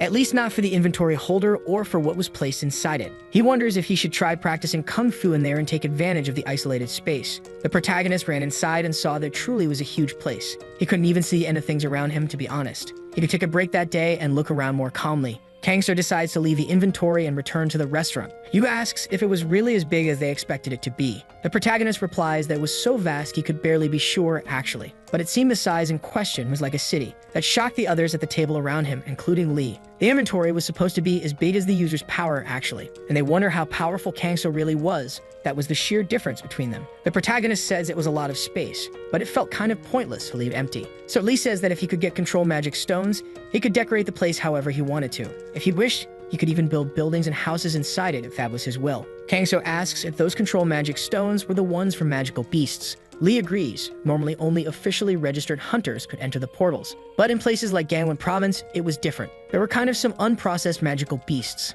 that made him curious, because in that case, they were the kind that didn't belong to anyone. Lee asked if he planned to obtain those magic stones. The monsters outside the portals didn't really belong to anyone. Even so, Kangso intended to do that so he could add things to his inventory. It was a good idea in Lee's opinion ever since he reached level 0. He had been thinking of handling those creatures with his own hands, so it would be a relief to have him by his side so they could do it together. He thinks that they said the monsters of Gangwon-do were all incredibly powerful, but even so, he didn't feel worried at all about something like that. Instead, he almost felt sorry for the monsters. Time passes and Haeyoung tells her father she wants to learn ballet. She wanted to learn to dance beautifully and spin like the ballerinas she saw before. It seemed the performance the other day left a big impression on her. Lim says she finished her research. There was a dance academy nearby. It seemed more suitable than expected, actually. Thinking like that, Yu considers that they should go and schedule a consultation. Haeyoung gets really happy, promising that she would learn and try her best. At the dance studio, the girls learned every movement and strengthened their bodies. They arrived at the studio to talk with the teacher, Siri, telling her that there was a student there who wanted to observe the classes. Siri smiled at Haeyoung, asking if she was interested in ballet, or maybe she would like to practice in uniform and join the class immediately. Siri kept guiding her students to correct their posture and continue the movements. In fact, Siri noticed that Haeyoung was quite talented despite everything. A little later, the classes end and they leave, thanking her for the practical lessons. Next to Siri, a man asks if the girl had come there for the first time. She replies yes, apparently she intended to join right away. She had only seen her briefly, but it seems she had a lot of potential. The man says that actually he didn't come just to observe the classes. He was looking for model children who could be of interest to him, but his ability only responded strongly to that particular child. Siri was impressed. She wanted to say that the ability had identified her talent. The man agrees he had never felt such a powerful impression before, and he was wondering if he could get the parents' contact details later. She couldn't say anything directly. She would ask them first. That's when you heard about Haeyoung becoming a child model. Lim agrees when she told her husband about the studio people's intentions. The brother of teacher Siri worked in a marketing team at Elements. He considered if they could let Haeyoung become a new model. That way, new children could wear their clothes, and she would catch their attention. This wasn't just a one-time offer. They wanted to employ her properly. Furthermore, they wanted to place her in Elements' model academy too. He was shocked because that academy was where the highest class models went. That impressed him. He never expected his daughter to become a model. It seemed Haeyoung was really attracting a lot of attention. It wasn't even an ordinary offer like any other. Even more so when she had her mother's jeans and Lim got embarrassed hearing the compliments. Time passed, and during one night, two men were having a drinking meeting. One of them said there was no need to be so tense. He had even bought a good wine for the occasion. They could drink it and enjoy themselves. The other man agrees with Lord Muling, and he asked the man named Nibas, wanting to know if he had heard anything about Asmode. Nibas chokes on his own drink, replying that he hadn't heard anything. It had been 50 days since Asmode left the shop, and he apologizes for that. Muling comments that the news seemed to travel slowly, just like Asmode. Because he interrupted his plan, he was sent to the Winter of Ice. They couldn't even say goodbye to him at this point, in fact. Nibas was shocked to hear about the frozen hell. There was a terrible place filled with ice everywhere, with temperatures below minus 100 degrees. Muling asks if he at least knew where Koble might be. They were talking about Lord Koble. After losing the art hall to Asmode, he went out of reach, apparently complaining about what happened. But Nimbus should know something, and he trembles as he tries to respond. There was no way someone of low rank like him could know anything. That only made Nimbus more tense, wondering why he had even been called there. While Muling insisted on knowing, Nimbus simply reflects in silence. That old man knew Nimbus had arranged a hiding place for Koble. If he spoke, Koble wouldn't let him off and would punish him. He didn't know how, but he had to find a way to survive somehow. Then Nimbus asks if he could keep a secret about what he was about to say. Muling agrees, and Nimbus tells him about the place where Koble was hiding. It was the office of the director of the Elements Modeling Academy. At the academy, you asked his daughter not to be nervous at all. In fact, she was perfectly calm, unlike her father. The group decided to go further into the building, but then Kangso stopped walking. He crossed paths with a man who walked past them, catching his attention. He wonders what that was.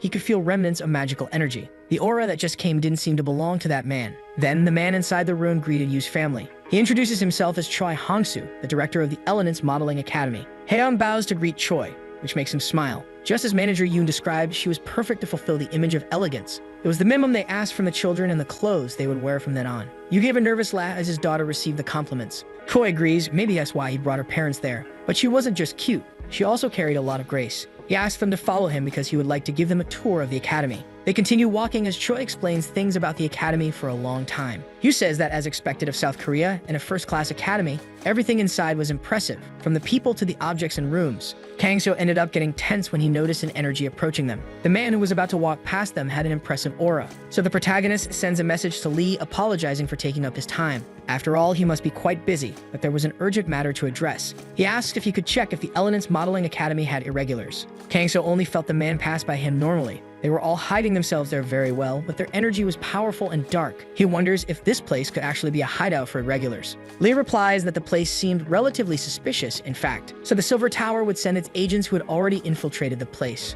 The vice director was especially suspicious. They were always keeping an eye on him. Kang-soo approaches Haeyoung, asking if she wanted to be a clothing model. She replies yes. She had been really excited about it since the previous night. Then the protagonist realizes he'd need to keep an eye on that vice director. If he acted now, who knows, it might ruin Haeyoung's dreams and he would prevent that. The protagonist uses his inventory and enters inside it. Last time he went to Gangwon-do with Lee and managed to get some classic beasts, thus obtaining magical crystals, as had been recommended earlier. Their energy was kind of dark, so they needed to be purified first. Kang-soo wonders if he could pour his energy into the mana crystals. That way he could build structures according to what he imagined by purifying them. The protagonist starts by building a structure, ending up impressed. Maybe it was because it was a high-quality magic crystal, but he could build complex structures more easily than expected. He checked the space and noticed it was really good, and speaking of that, he still had that magic stone he got from the Dullahan. The dark energy he felt before purifying it was still inside it, and the energy from that Asmode guy last time was very similar, both dark. The energy he felt from the vice director was quite similar to theirs. Now that he thought about it,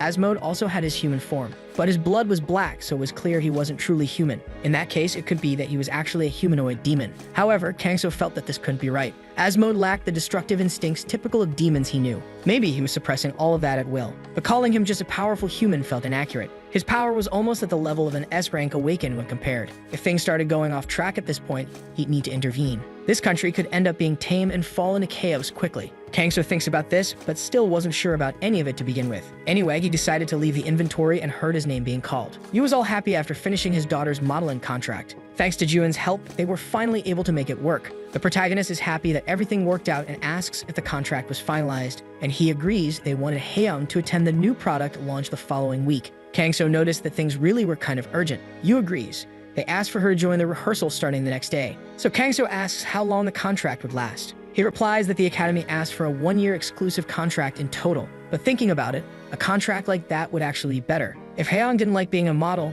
she'd have space to leave. Yu agrees because he had been thinking the same thing. She was still quite young and would be able to leave as soon as she wanted. But he'd do as Kang-soo suggested. This way, they could ensure everything was safe. Yu's family went to talk with the director, who was happy to negotiate. Haeyoung would certainly do her best, and Kang-soo simply watched it all. Suddenly, the protagonist hears a voice that must belong to the vice director. He could hear his voice but not see him. It was the two men arguing. One of them yells at the vice director that he clearly recommended him as a model. But the model was furious because even though he was the new face, that happened. The vice director sighs, not knowing what he could do against the director's orders, and asked the model to stop yelling, keeping his voice low. Someone could hear them. They could at least go to the rooftop to talk. Kang-soo was worried about what Lee had told him earlier about that group. After all, Lee had sensed an energy similar to Asmode's. If the source was similar magical energy, they were certainly working together. He also did deeper research on the academy itself, but there was no concrete evidence. Everything just seemed a bit suspicious. After all, some events had been drawing attention for some time. It was reported that several people had taken their own lives, and some fatal accidents happened to models and staff members. Kang-soo wonders why those things were suddenly happening. He agrees the police investigated, but found no connections or anomalies.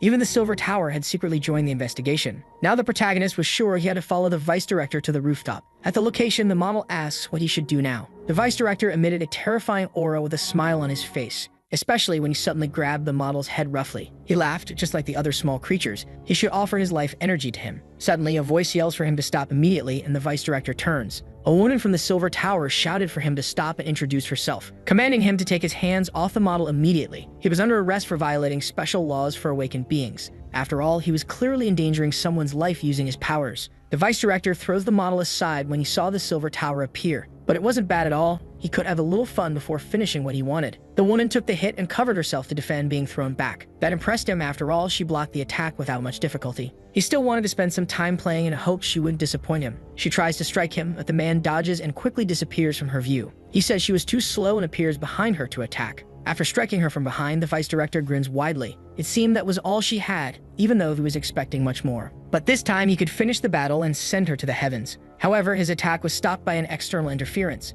He turned around asking who did that and who he was. Kangso hoped he hadn't arrived too late. He ordered the man to step away from the woman who was still injured on the ground. But the vice director charged at him asking who he was. Even so, the protagonist didn't receive any damage, surprising him. When he realized it, not only he but also the woman had disappeared, which enraged the man when he realized he had been blatantly tricked. Kangso quickly tended to the woman's bleeding, but she shouldn't move now. She thanked him, but still couldn't stop. She needed to resolve the situation. But she didn't need to worry because Kangso intended to handle everything. The vice director could sense a presence hiding and realize where they went. He couldn't believe someone dared to pull such tricks right in front of him. Kangso appeared saying he knew well that he wasn't human. At the very least, he could now reveal his true form. The vice director was surprised that someone knew his identity. The intelligence of the Silver Tower seemed to have been that impressive. More important than that, he didn't understand the oppressive feeling he had. But it seemed he no longer had any need to hide. Anyway, he intended to show him something very special this time. The man then revealed horns on his head, laughing as he revealed himself. Now that he had seen this form, he could no longer die peacefully. So he charged at Kangso again, ready to finish him off. Sighing, the protagonist let it go anyway, and immediately sent him flying far away without even moving properly. On the ground after taking such a strong hit, he didn't know what happened. He was feeling pain, but at the same time didn't understand why it hurt, and he wondered how he ended up on the ground. He had been knocked out by that worm. He was in shock. There had to be some mistake. He could only have messed up. But as expected, Kangso saw that he had black blood too. He soon noticed the blood was black. If he had human blood, it wouldn't be like that. It seemed he had used all the human blood up until now. Kangso realized he had been using human blood all this time to disguise himself. It looked like a demon had been parasitizing a human body, but the man didn't intend to let himself be defeated or brought down like that, especially not by inferior beings of any kind, including Kangso. Before he knew it, the man had transformed into a kind of wolf in front of him. He had let his guard down before, so he ended up getting hit. Suddenly, his body began to burn with purple fire, but now he would transform. He would find his complete form to finish off Kangso. He attacked him from behind. The protagonist stopped him just by grabbing his claw. It was such a ridiculous scene that Kangso simply twisted his claw and tore his arm. High-speed movements like that were nothing to him. But if he truly wanted to show his speed, Kangso would show him how it's done. Thus, when attacking, he went flying and hit the wall in just one move. The man was shocked. Nothing like that was supposed to happen. Even in his complete form, he couldn't even lay a finger on him. He wondered if this was really the guy who defeated Asmode. But having someone like him there was truly absurd. Kangso approached to ask again, wanting to know what he was. If he wasn't a human and not even a demon, he had to have a name to be called. The wolf laughed, not intending to say, and just told him to kill him because he was a proud warrior. Kangso stepped on his tail right away, ready to force him to talk. Even though he said to kill him, the protagonist didn't intend to follow that order so easily. Even the woman from the Silver Tower was frightened seeing Kangso beat him up. After taking so many hits, he finally decided he would talk. He would tell everything as long as the endless attacks stopped. The wolf said they were demons, a tribe of demons. They had come there, to the second intermediate realm by their orders, all to obtain the orbs of despair. Kangso asked what the orbs of despair were, and he said it was the energy of despair created when humans die. They experience an overload of fear and frustration in those moments. The orbs made were collected and compressed into despair, and so they would be called the orbs of despair, which were what they sought. And those like him, who developed the ability to create and collect orbs of despair, they were all called collectors, and now Kangso understood better. It seemed that being a collector was a matter of pride for him. The protagonist asked how many lives he had taken, and he replied not many. Other officers had taken even more lives than he could have ever dreamed. At that, Kangso pressured him, and he begged to have his life spared just this once. After all, he was only doing things he was ordered to do. At least he didn't hurt him, and from now on, he wouldn't hunt there anymore. Kangso says that none of that was the right thing to say. Asking for mercy just because he wouldn't hurt him, he should reflect on who he was going to hurt. He intended to seal his power so he could never hurt anyone again. Thus, Kangso finally finished him off without much difficulty. Leaving his fate to the association would be the right thing to do now. It didn't take long for the wolf to return to his human form. Both before and after the transformation, he still looked like an abominable creature. Soon the woman from the Silver Tower appeared and stood up. The protagonist reminded her that moving would only worsen her pain and bleeding. She replied that it was okay, but she still wanted to speak, and asked if by chance he was the level 0 awakened. After a moment of hesitation, Kangso agreed that was what they called him. The woman was impressed, but Kangso asked her to calm down. Actually, he wanted her to pretend she had never seen anything there. Even so, she was tense because she didn't think it was very appropriate. Kangso was satisfied with his life as it was now. The idea of offering himself for a greater good was the kind of thing he was tired of doing. Above all, he didn't want people around him to die because of him. The protagonist's words made the woman remember Lee. That person had said the same things he was saying now. He had to give up his ordinary life as an individual to protect others, just to be able to protect those people he didn't even know. Having a level 0 awakened as an ally could be good for the association, but after seeing Lee's life, she didn't feel right recommending such a life of sacrifice. Finally, she agreed. After all, Kangso saved her life, and it was the least she could do. He apologized for the strange request, but she was okay with it. That place was full of secrets anyway, and it wouldn't change. It was a bit late, but she also thanked the protagonist for what he had done. For that and for so many other incidents he got involved in and helped people. She wanted to thank him for all the things he had secretly done until now. After all, Kangso had saved many lives on his own. He replied that there was no need to mention that. He would now be on his way. The protagonist disappeared, surprising her as it was like vanishing with the wind. Now it was time to clean the rooftop and that horrible image of the unconscious man. She alerted her superiors that the situation was over, asking the field and medical team to provide support. They should head up to the roof of the Elements Modeling Academy. Later, the vice director was furious after being arrested. Even though it should have been just a table and regular handcuffs, he still couldn't use his strength and much less transform. He wondered what that guy had done, not knowing how it ended up like this. If it weren't for that guy's monstrous strength, things would have been different. Suddenly, he noticed everything went dark and wondered if it was a blackout. When the light came back, a figure appeared at his side and scared him. The one who appeared was Milling, commenting on the view he had there. The man realized he had been careless but hadn't said anything to the humans. He swore he couldn't betray them, begging to have his life spared and for him to believe him. Even so, Milling grabbed his head and told him to shut up, that he could see his memories and the things that had happened. Even so, for some reason, the man's memories were all very vague. As he said, he really was a big useless fool even in these moments. He should know what he had always emphasized about his actions. Those who were useless were a disgrace to the demon race. The man kept begging to at least be heard. The one who did this wasn't an ordinary guy, much less a known awakened. Yulin told him to shut up, not listening to his words at all. He was a disgrace and a dark stain on their demon race. Therefore, Myeling didn't even hesitate to finish him off with his own hands. He muttered that this demon was truly pathetic from beginning to end. After finishing him off, he simply disappeared from where he was. A little later, someone came running into the room to see what happened. That's when they shouted that something was wrong because everyone in the hallway had collapsed. Yuno was going crazy with all the chaos that had happened. He didn't even know what to do, and some asked him to calm down a little. Even so, Yunho asked his boss if something like this could really happen. It was kind of suspicious, but in a place where they had only started with a simple investigation. Suddenly, an irregular with a demon transformation appeared. Team leader Kim Myung-yi was seriously injured after capturing the irregular. And before they could properly investigate, the irregular was killed. On top of that, it happened inside the investigation room at the association's headquarters. A death inside the association wasn't something that could normally happen. Sung replied that at least they could be grateful that Kim returned alive. She specialized in detection, but also had some skill in combat. Even so, it seemed that things had been extremely dangerous. The investigation of the battle traces on the rooftop showed that the vice director was powerful. He could be recognized as someone of S rank in a way. Yunho was shocked by what he heard, not knowing how Kim handled that guy alone. Song replied that not only that, but she also blocked his energy flow, which meant that something from outside must have happened. Only Kim, the irregular, and a civilian were found on the rooftop. The irregular even after transforming into a demon with S rank combat level. Even so, he ended up being knocked down and passed out during the fight. It could be possible that an unexpected ally above S rank had appeared. Some agreed Ming must have encountered the level 0 awakened. Time passed and a man noticed that the Memorial Week had already arrived. The day the first portal opened and all the demons came out from within. Countless people ended up losing their lives there. Neighbors, friends, and family were all killed there. But they still tried to handle the situation, attending to victims of the impossible. During that time, the sudden appearance of the Awakened Ones united forces, so they could help humanity defeat the demons and restore stability. And as the situation stabilized, they could assist the victims of the demons. That's how the rest home was stabilized to accommodate the victims. The neighborhood was still the same as he remembered while walking through the streets. He entered a bar where a man soon greeted him. He noticed the other was already drinking a lot, even alone. His son always said that true drinking was always done alone. The man sat down, saying that Hoan had probably just made up an excuse to eat there. Even so, he believed Hoan didn't even know what having good taste was. Then they talked about how June had been these days. But he didn't know because June had been busy with her fandom or something like that. There was no point in raising kids like that. If he could drink with him more comfortably, it could be more fun. They continued drinking and eating, enjoying the moment. In the past, when he started as a hunter,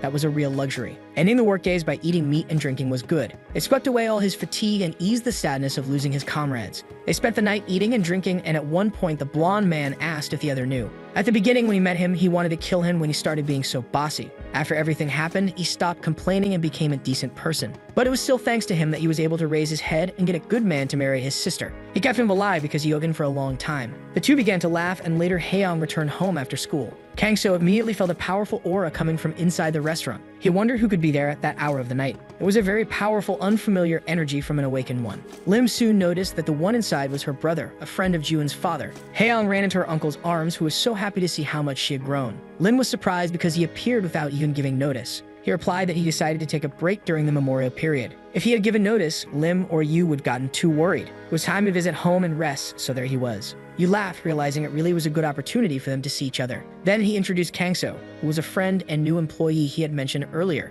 Kangso greeted Lim Songyu, but Songyu immediately noticed. He didn't seem to be a normal awakened. His power was weak, but very pure. In the end, he didn't really seem dangerous, to be honest. In fact, Songyu felt an inexplicable warmth in Kangso. Then he realized he got distracted and asked when they planned to go to the rest home. He replied that he was waiting for Haeyeon to arrive first. In that case, they could hurry to go to the rest home. The whole group gathered in black clothes and Songyu complimented Haeyeon. She was cute in any outfit, actually. With that, they decided to head to the location in question. Lim and Songyu went to pay their respects to their deceased parents, and Lim asked Haeyeon to do the job of greeting her grandparents. Even though confused, she did as her mother told her, and later they left. Yu then told Songyu there was something he wanted to say. He couldn't reveal the source, but there was good news to share. The killer of their parents, Arachniac, the nightmare of Gangwon-do, had been completely eradicated. Songyu was shocked by what you said so suddenly. Apparently, the Hunter Lee was directly involved in its subjugation. It hadn't been made public yet, but it was an announcement to be made soon. So the name of the spiders taken down by Lee and Kangso was Arachniac. Now the protagonist understood why he was so happy when he talked about it. When Songyu heard that Lee was personally involved, he was surprised, to the point of starting to cry upon realizing that the enemy of his parents was finally gone. Time passed, and the day of Haeyeon's first fashion show arrived. The whole family went to watch, and the children walked the runway. Yu pointed at Haeyeon right away. She walked by, and Yu took hundreds of pictures of her on the spot. Even though she was his daughter, she was even more beautiful than usual. Even Kangso admitted she was really cute. The next day, at kindergarten, everyone heard that Haeyeon had become a model. The children were impressed by how cool that was. She thanked them for the compliments, but still felt a bit shy. Then one of the boys approached and gave her an origami gift. She thanked him because he made it just for her, and the boy got embarrassed. He walked away while promising he'd support her in the future. At night, the people at the restaurant spent their time watching TV. Lim got furious watching a betrayal scene while Yu looked tense. He approached Kangso asking if he knew why she was acting that way. The protagonist replied that it was obvious why she was so furious. He was impressed that Kangso understood dramas to that extent. The protagonist started rambling so much that Yu became even more surprised. He had learned an enormous amount of things so quickly. Even so, Kangso believed it was because it was genuinely interesting. Lim even made a phone call to discuss the soap opera, when suddenly the TV changed to the day's news. To celebrate the inauguration of South Korea with the induction of a Level 0 awakened, the top awakened from around the world planned to visit Korea. The government expressed great gratitude to them for such consideration. Kangso was impressed that something like that was really going to happen. He said that all those great talents in one place was truly impressive, but the protagonist was talking about the soap opera itself. Meanwhile, the writer of the drama heard that she'd need to make a sudden addition. It was all at the director's request to add children and new elements. She didn't even know what to do with something that made so little sense. The director hung up on her after giving her the new info he wanted, which infuriated the writer even more than before. She would make him wait until the end of the drama, and then she would show him very well just how irritated she was. The assistant asked the writer to calm down a bit. Since they were having a break, it could jump 5 years ahead in the story. That way they could make the protagonist Rose's daughter appear as a little girl. The writer still thought that would be way too sudden in the narrative, but the assistant thought it was actually a good idea. It could spark the audience's curiosity about the identity of the child in question. Then they would reveal the main man of the drama at the crucial moment. That way they could increase audience interest toward the story's end. The main writer ended up agreeing with the assistant because she was a genius. They could make that change.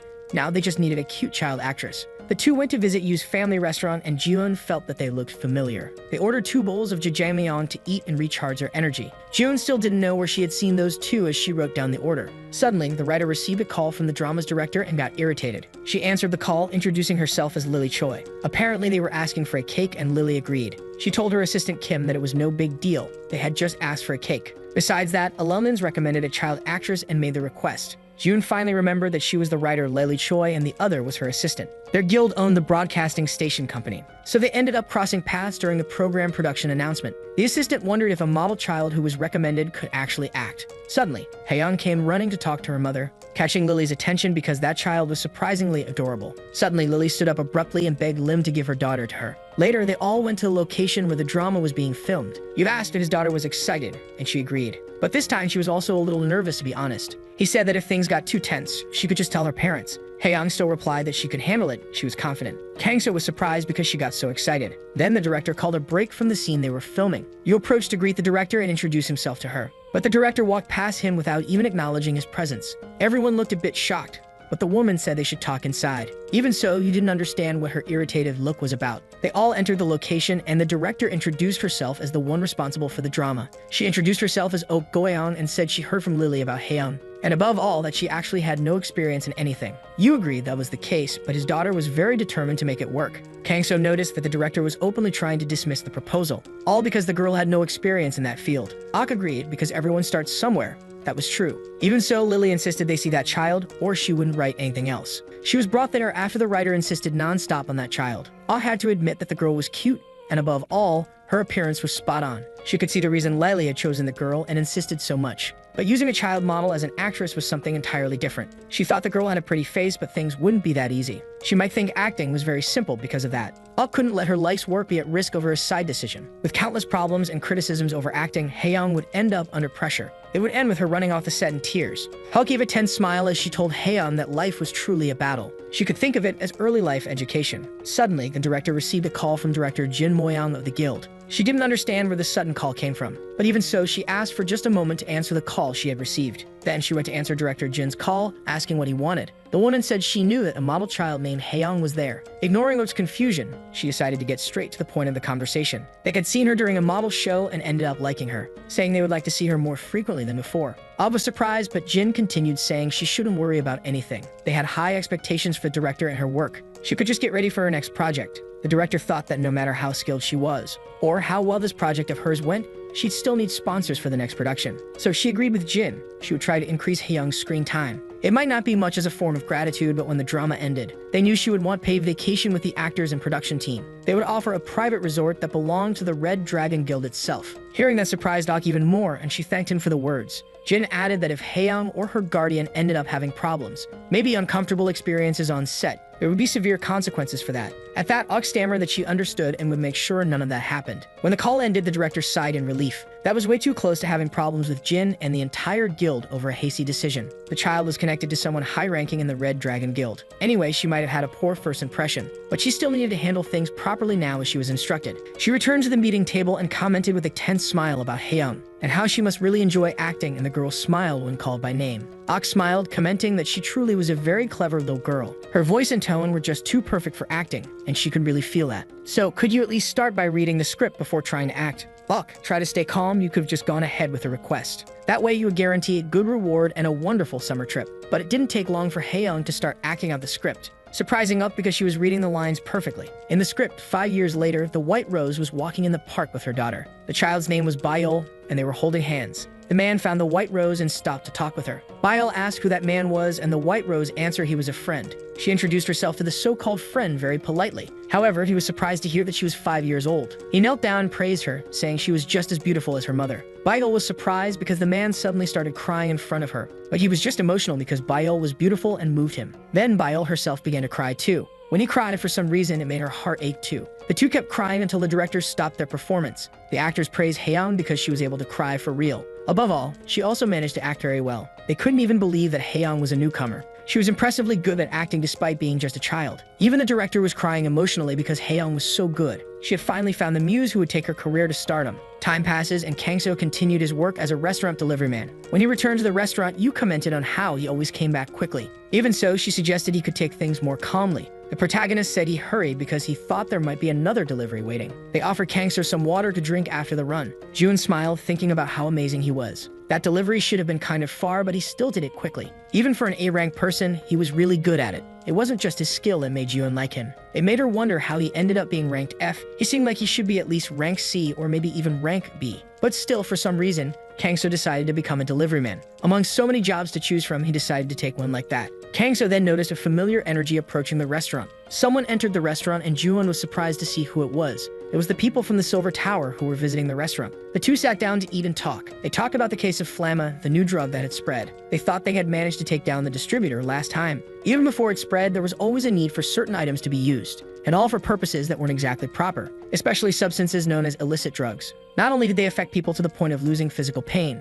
but they could also make them forget their mental burdens, and they could even overcome the fear of death with their incredible effects. Since the appearance of demons that made life harder for hunters, more and more people were turning to those illicit means. While the immediate effects were impressive, the result wasn't always so. After all, what awaited those people was nothing but ruin. Taking advantage of chaotic times to deal with those things was unforgivable. Kangso heard about those things, wondering what the aura coming from the man's pocket was. It seemed very similar to the energy he had felt at previous delivery locations. With everyone on high alert, the team members couldn't even sleep. The man had come there to eat and was supposed to bring a sample as evidence, but ended up leaving it behind during the chaos and rush. She was surprised because he had taken a sample of the drug as evidence. He replied that he would get it back on his way, but he couldn't believe how much of a mess his mind was right now. Still, everyone was busy, things like that happened. Kangso could understand it seemed like everything was somehow connected. Yu appeared saying a delivery had come in for him to do. It was the perfect timing for the protagonist to go out and do what he wanted. When Kangso put on his mask, the woman at the table, Kim, felt something strange. She knew she had seen that somewhere before but couldn't remember where. But before she could speak to the protagonist, he had vanished in the blink of an eye. The other man didn't understand what had happened, but Kim asked him to wait there a bit. She went out to talk to Kangso, asking if they had seen each other before. That other day on the roof of the Elenan's headquarters.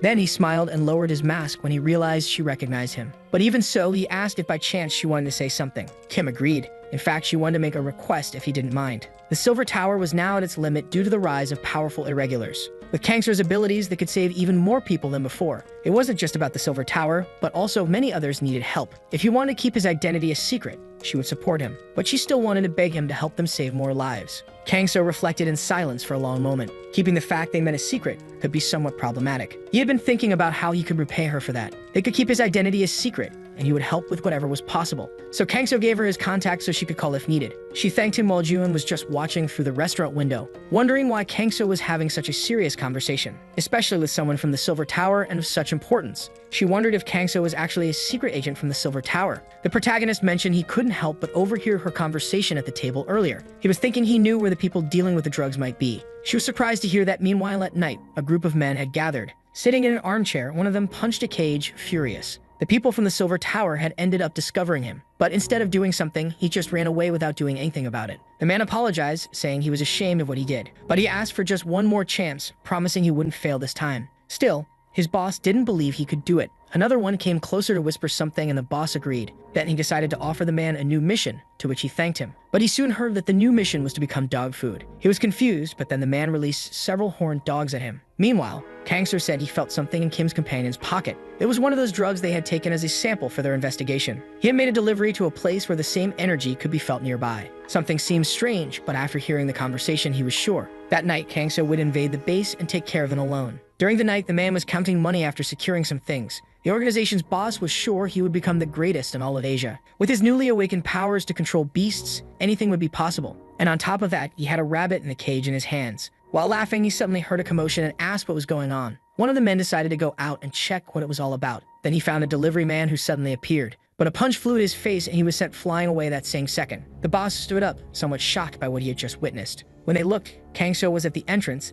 leaving everyone a bit stunned. The protagonist just said he was a Chinese food delivery man, but that enraged the boss for knowing they had been discovered. He ordered all his men to go after Kangso and kill him. Kangso set the food aside and shocked one of the men. After all, he broke a metal bar like it was a leaf with his bare hands. After throwing the metal bar far away without hesitation, the protagonist knocked him out next. The others just watched in shock, wondering if he was even human. Everyone charged at Kangso, who took them all down with just one swift move. The boss stood up, frightened, wanting to know who he was and what he wanted. Maybe he was actually someone from the Silver Tower after him. Kangso replied he was just a Chinese restaurant deliveryman, nothing more. Then the boss got irritated and gestured to make his magic wolves rise. The boss acknowledged that the protagonist had some skills, but showing off alone without any fear really took courage. Looking at that, Kangso noticed he could control magical beasts. The man stated that no matter how powerful he was, he couldn't handle them all at once. They were all B-level beasts, but together, they could take down an S-rank person. But to the man's surprise, the animals laid down like cute puppies for Kangso. He didn't understand anything when the protagonist played with the beasts. Magical beasts could immediately recognize who was more powerful,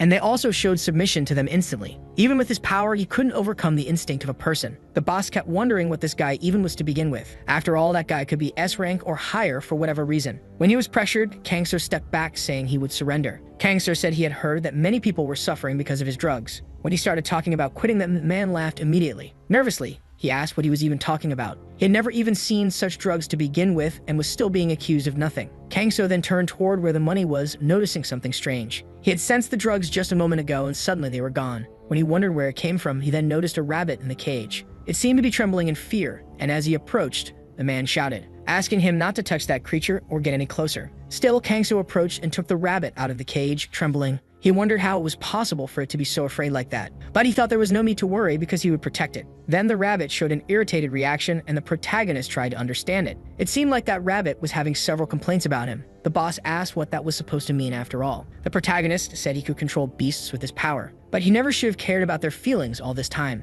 Then suddenly the rabbit looked up and several things fell on the man. Later, after taking care of the man, Kangso returned home, and Lim asked him to be a bit more careful. After all, he was always bringing animals home like this. Kangso apologized, but Haeyoung seemed really happy with the rabbit and Karangya play with. Anyway, she sighed. She would just let Kangso bring the rabbit this time. He replied with a laugh and promised he would be more careful now. Inside, he felt relieved. He had brought it because he thought it could be useful. Haeyoung said his name was Papo, and she was very happy with his presence. Seeing her so happy made it worth keeping Papo as a pet. Time passed, and the people from the Silver Tower managed to reach the previous man's location. They told the director they arrived just as the information had instructed, and they also managed to arrest everyone involved there. But it really was quite an incident. Those guys had already been subdued, especially the leader Gapsik, who was found buried in a pile of his own drugs. They all served as evidence of his illegal activities. Then they wondered what kind of magic Inspector Director Kim had used to discover that. She just replied with a laugh that it was a secret, and she couldn't tell. Anyway, she smiled, wondering if she owed Kangso again. Time passed, and that day they intended to celebrate Haeyoung's debut in the drama. They decided to have a celebration and thanked everyone who showed up. Haeyoung promised she would continue to work hard from then on. People around clapped to celebrate the girl's efforts. Then Lee told Yu it should be about time for the drama to start. Everyone ran inside the restaurant and Yu invited them to watch. They had prepared food and everyone could enjoy the moment together. The whole group started entering, but then Kangso stopped and turned around. He felt a very powerful energy quickly approaching. It seemed to be something flying in the sky. It was a person flying a plane. By the magnitude of the energy, it should be another 0-rank awakened one. Meanwhile, a woman was irritated talking to Joseph, telling him to stop making noise and being so nervous. If he kept acting like that, he might end up looking like a weirdo. If he really wanted to play something, he should have brought his portable console. Joseph kept grumbling at Celia, because the director had said that if he brought his console again, they would cancel the series on the spot. He hadn't wanted to come, he couldn't care less about the Korean Hunter Alliance. Celia replied that they had no choice in this case. Only a 0 rank could recognize the strength of another at their level, so that special training and congratulations were just nominal. In reality, they just wanted to check if the recently awakened guy was strong.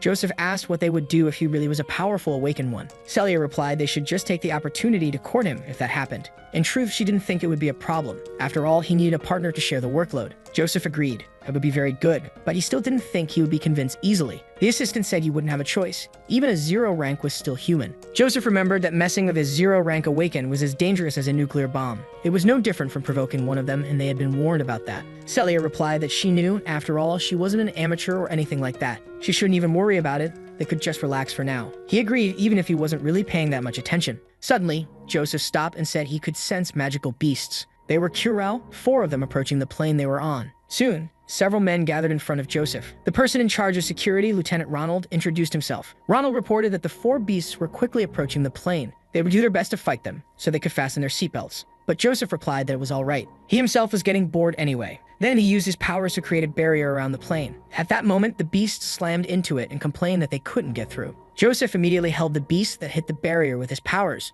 Not just that one, but all the others were held and crushed with his hands. It didn't take long for Joseph to take care of them all by himself. One of them started fleeing while screaming, and he could hear it very clearly. But he immediately grabbed it again, finishing the job. Celia said it was over, and Joseph agreed, even if a bit surprised. Deep down, Joseph was just bored with all of this. He hoped Korea could show him something more interesting. When the plane landed, Yoon and Lee went to receive the arriving guests. Lee finally met Joseph, the other 0 rank awakened. Yoon shook Joseph's hand, mentioning that it must have been a long journey. He introduced himself as the president of the Awakened Association, Yoon Hanjong. Joseph and Lee greeted each other, meeting for the first time. Joseph thought he gave off a refreshing vibe. His aura seemed small at first glance, but he wasn't a weak person. He was simply a refined person who contained his energy very well. He was truly a 0 rank awakened who knew how to measure his strength. Then, Joseph asked him if he happened to like games. Lee didn't understand what he was talking about, but replied that he did like them. But after awakening, he got too busy to play. Joseph said that was a real shame and suggested they could play something together. Later, Lee left in the car, reflecting on that Joseph guy.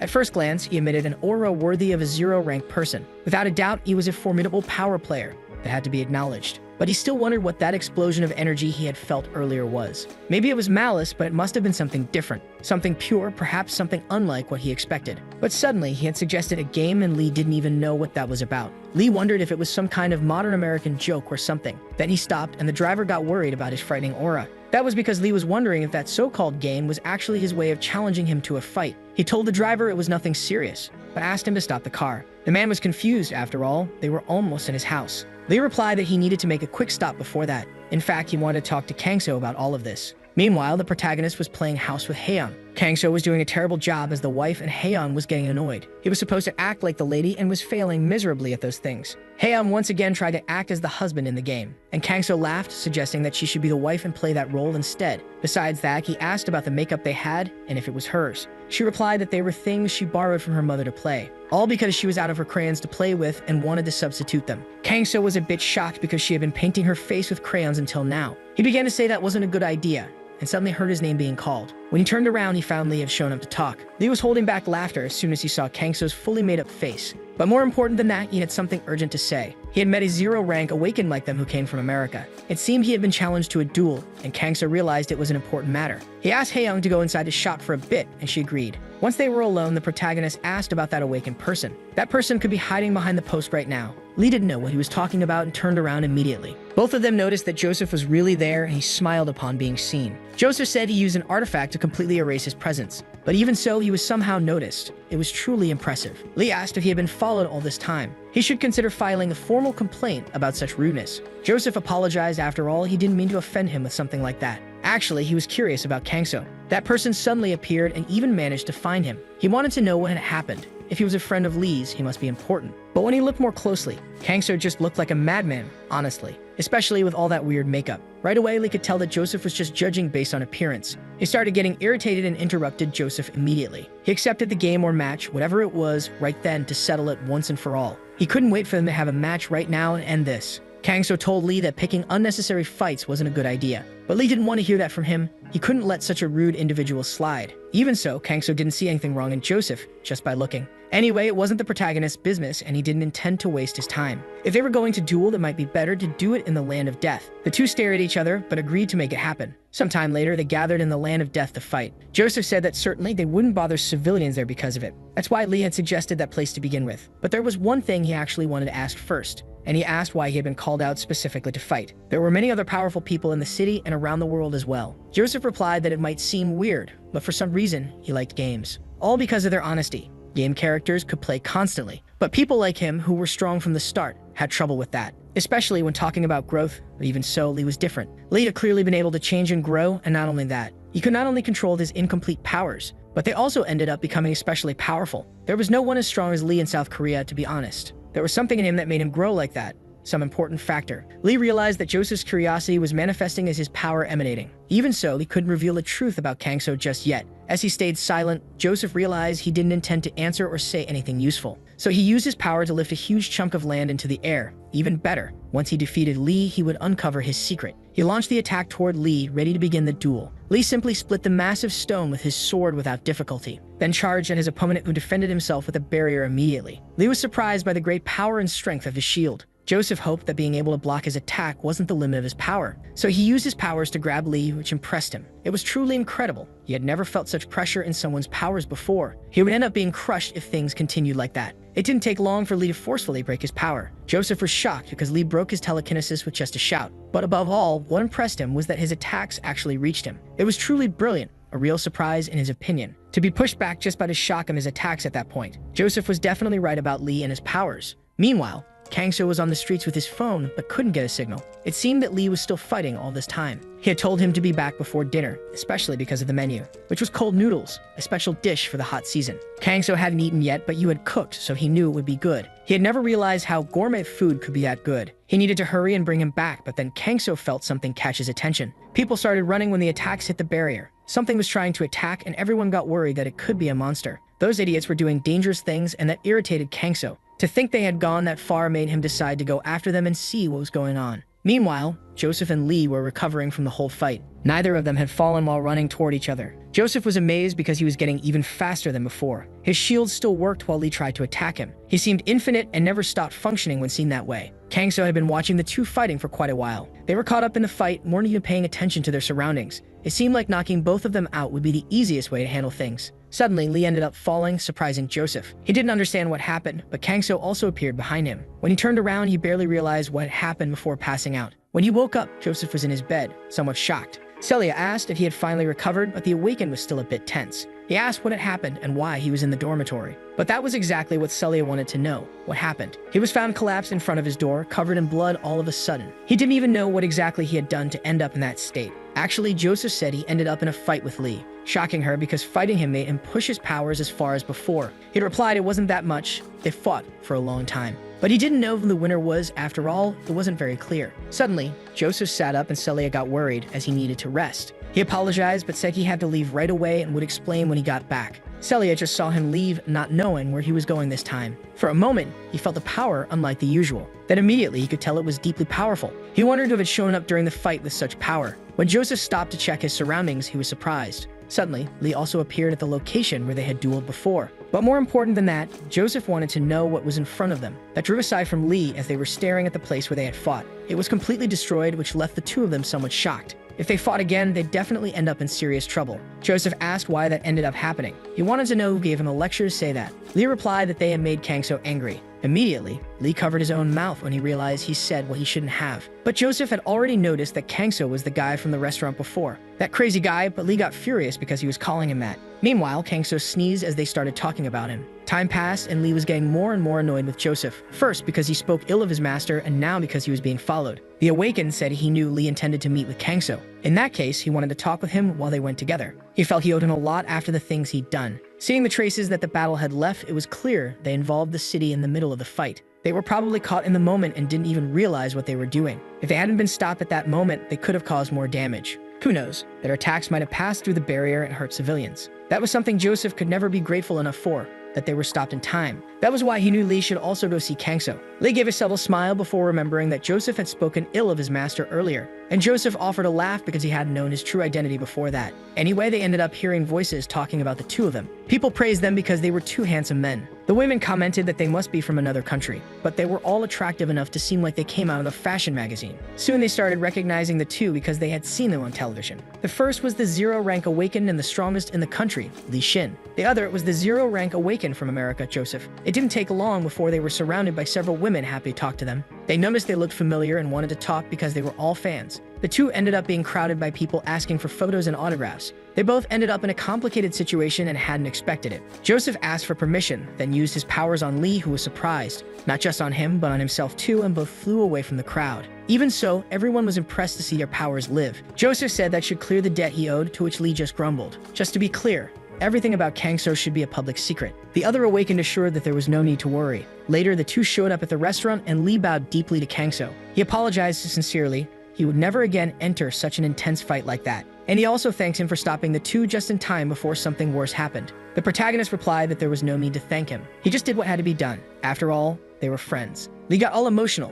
and then Kangso looked at Joseph. He bowed and confessed that he also ended up getting out of control during the fight. Kangso stared deeply at Lee, who tried not to look too guilty. After all, he had revealed his big secret to the other man. Even so, Joseph mentioned that he could keep secrets very well. After a moment, the protagonist ended up being forced to agree. But he hoped Joseph would be aware of his own strength in the future. Besides that, he asked him to take good care of Lee and that they could get along from now on. Joseph laughed, assuring that they were already friends even if Lee was making a face. Actually, there was something the American wanted to ask him. At that moment, Lee asked Joseph to wait before talking business. At the very least, they should worry about going back to attend the banquet soon. That was something Joseph had completely forgotten after getting pulled away. Kangso asked what that welcome banquet was about. Then Lee explained it was a celebration to welcome the foreign Awakened. It was meant to properly receive people and was a party organized by the government. It would be problematic if the representative from the foreign country, the USA, didn't attend. That's why Lee reminded Joseph to be careful and think about his responsibilities. That made him sigh sadly. He hadn't even had time to talk to Kangso. Even more because he would end up leaving the very next day as well. Then the protagonist suggested that they could meet after the banquet. They could talk in a nearby park. He could wait for him. That's how they negotiated and promised to meet after the banquet. Meanwhile, Celia was at the banquet enjoying her moment. She stopped to check the wine and see if it was good enough for high quality. She wondered how Joseph could be so easily followed, only to disappear right afterward, and she wondered where he had gone. Besides that, Lee also couldn't be seen, and Celia was a little worried. It didn't take long before she saw Lee going up the stairs and found him. Celia approached, commenting that the party was indeed wonderful. But still, she wanted to know how he could spend his time there all alone. Lee replied that he just needed a bit of fresh air, and asked back if Celia wanted something from him, trying to start a conversation. She smiled and agreed, but began by congratulating him for becoming a zero-rank Awakened. Even so, she asked if he was really satisfied living in such a small country. Lee didn't understand what she was suddenly trying to say. Then she decided to go straight to the point. His salary would be 5 times higher or even more. If he changed sides and came to work for them, he would have more benefits and money than that. So the video ends here. If you don't want to miss the next part, activate the notification bell, and see you next time on Tob's channel.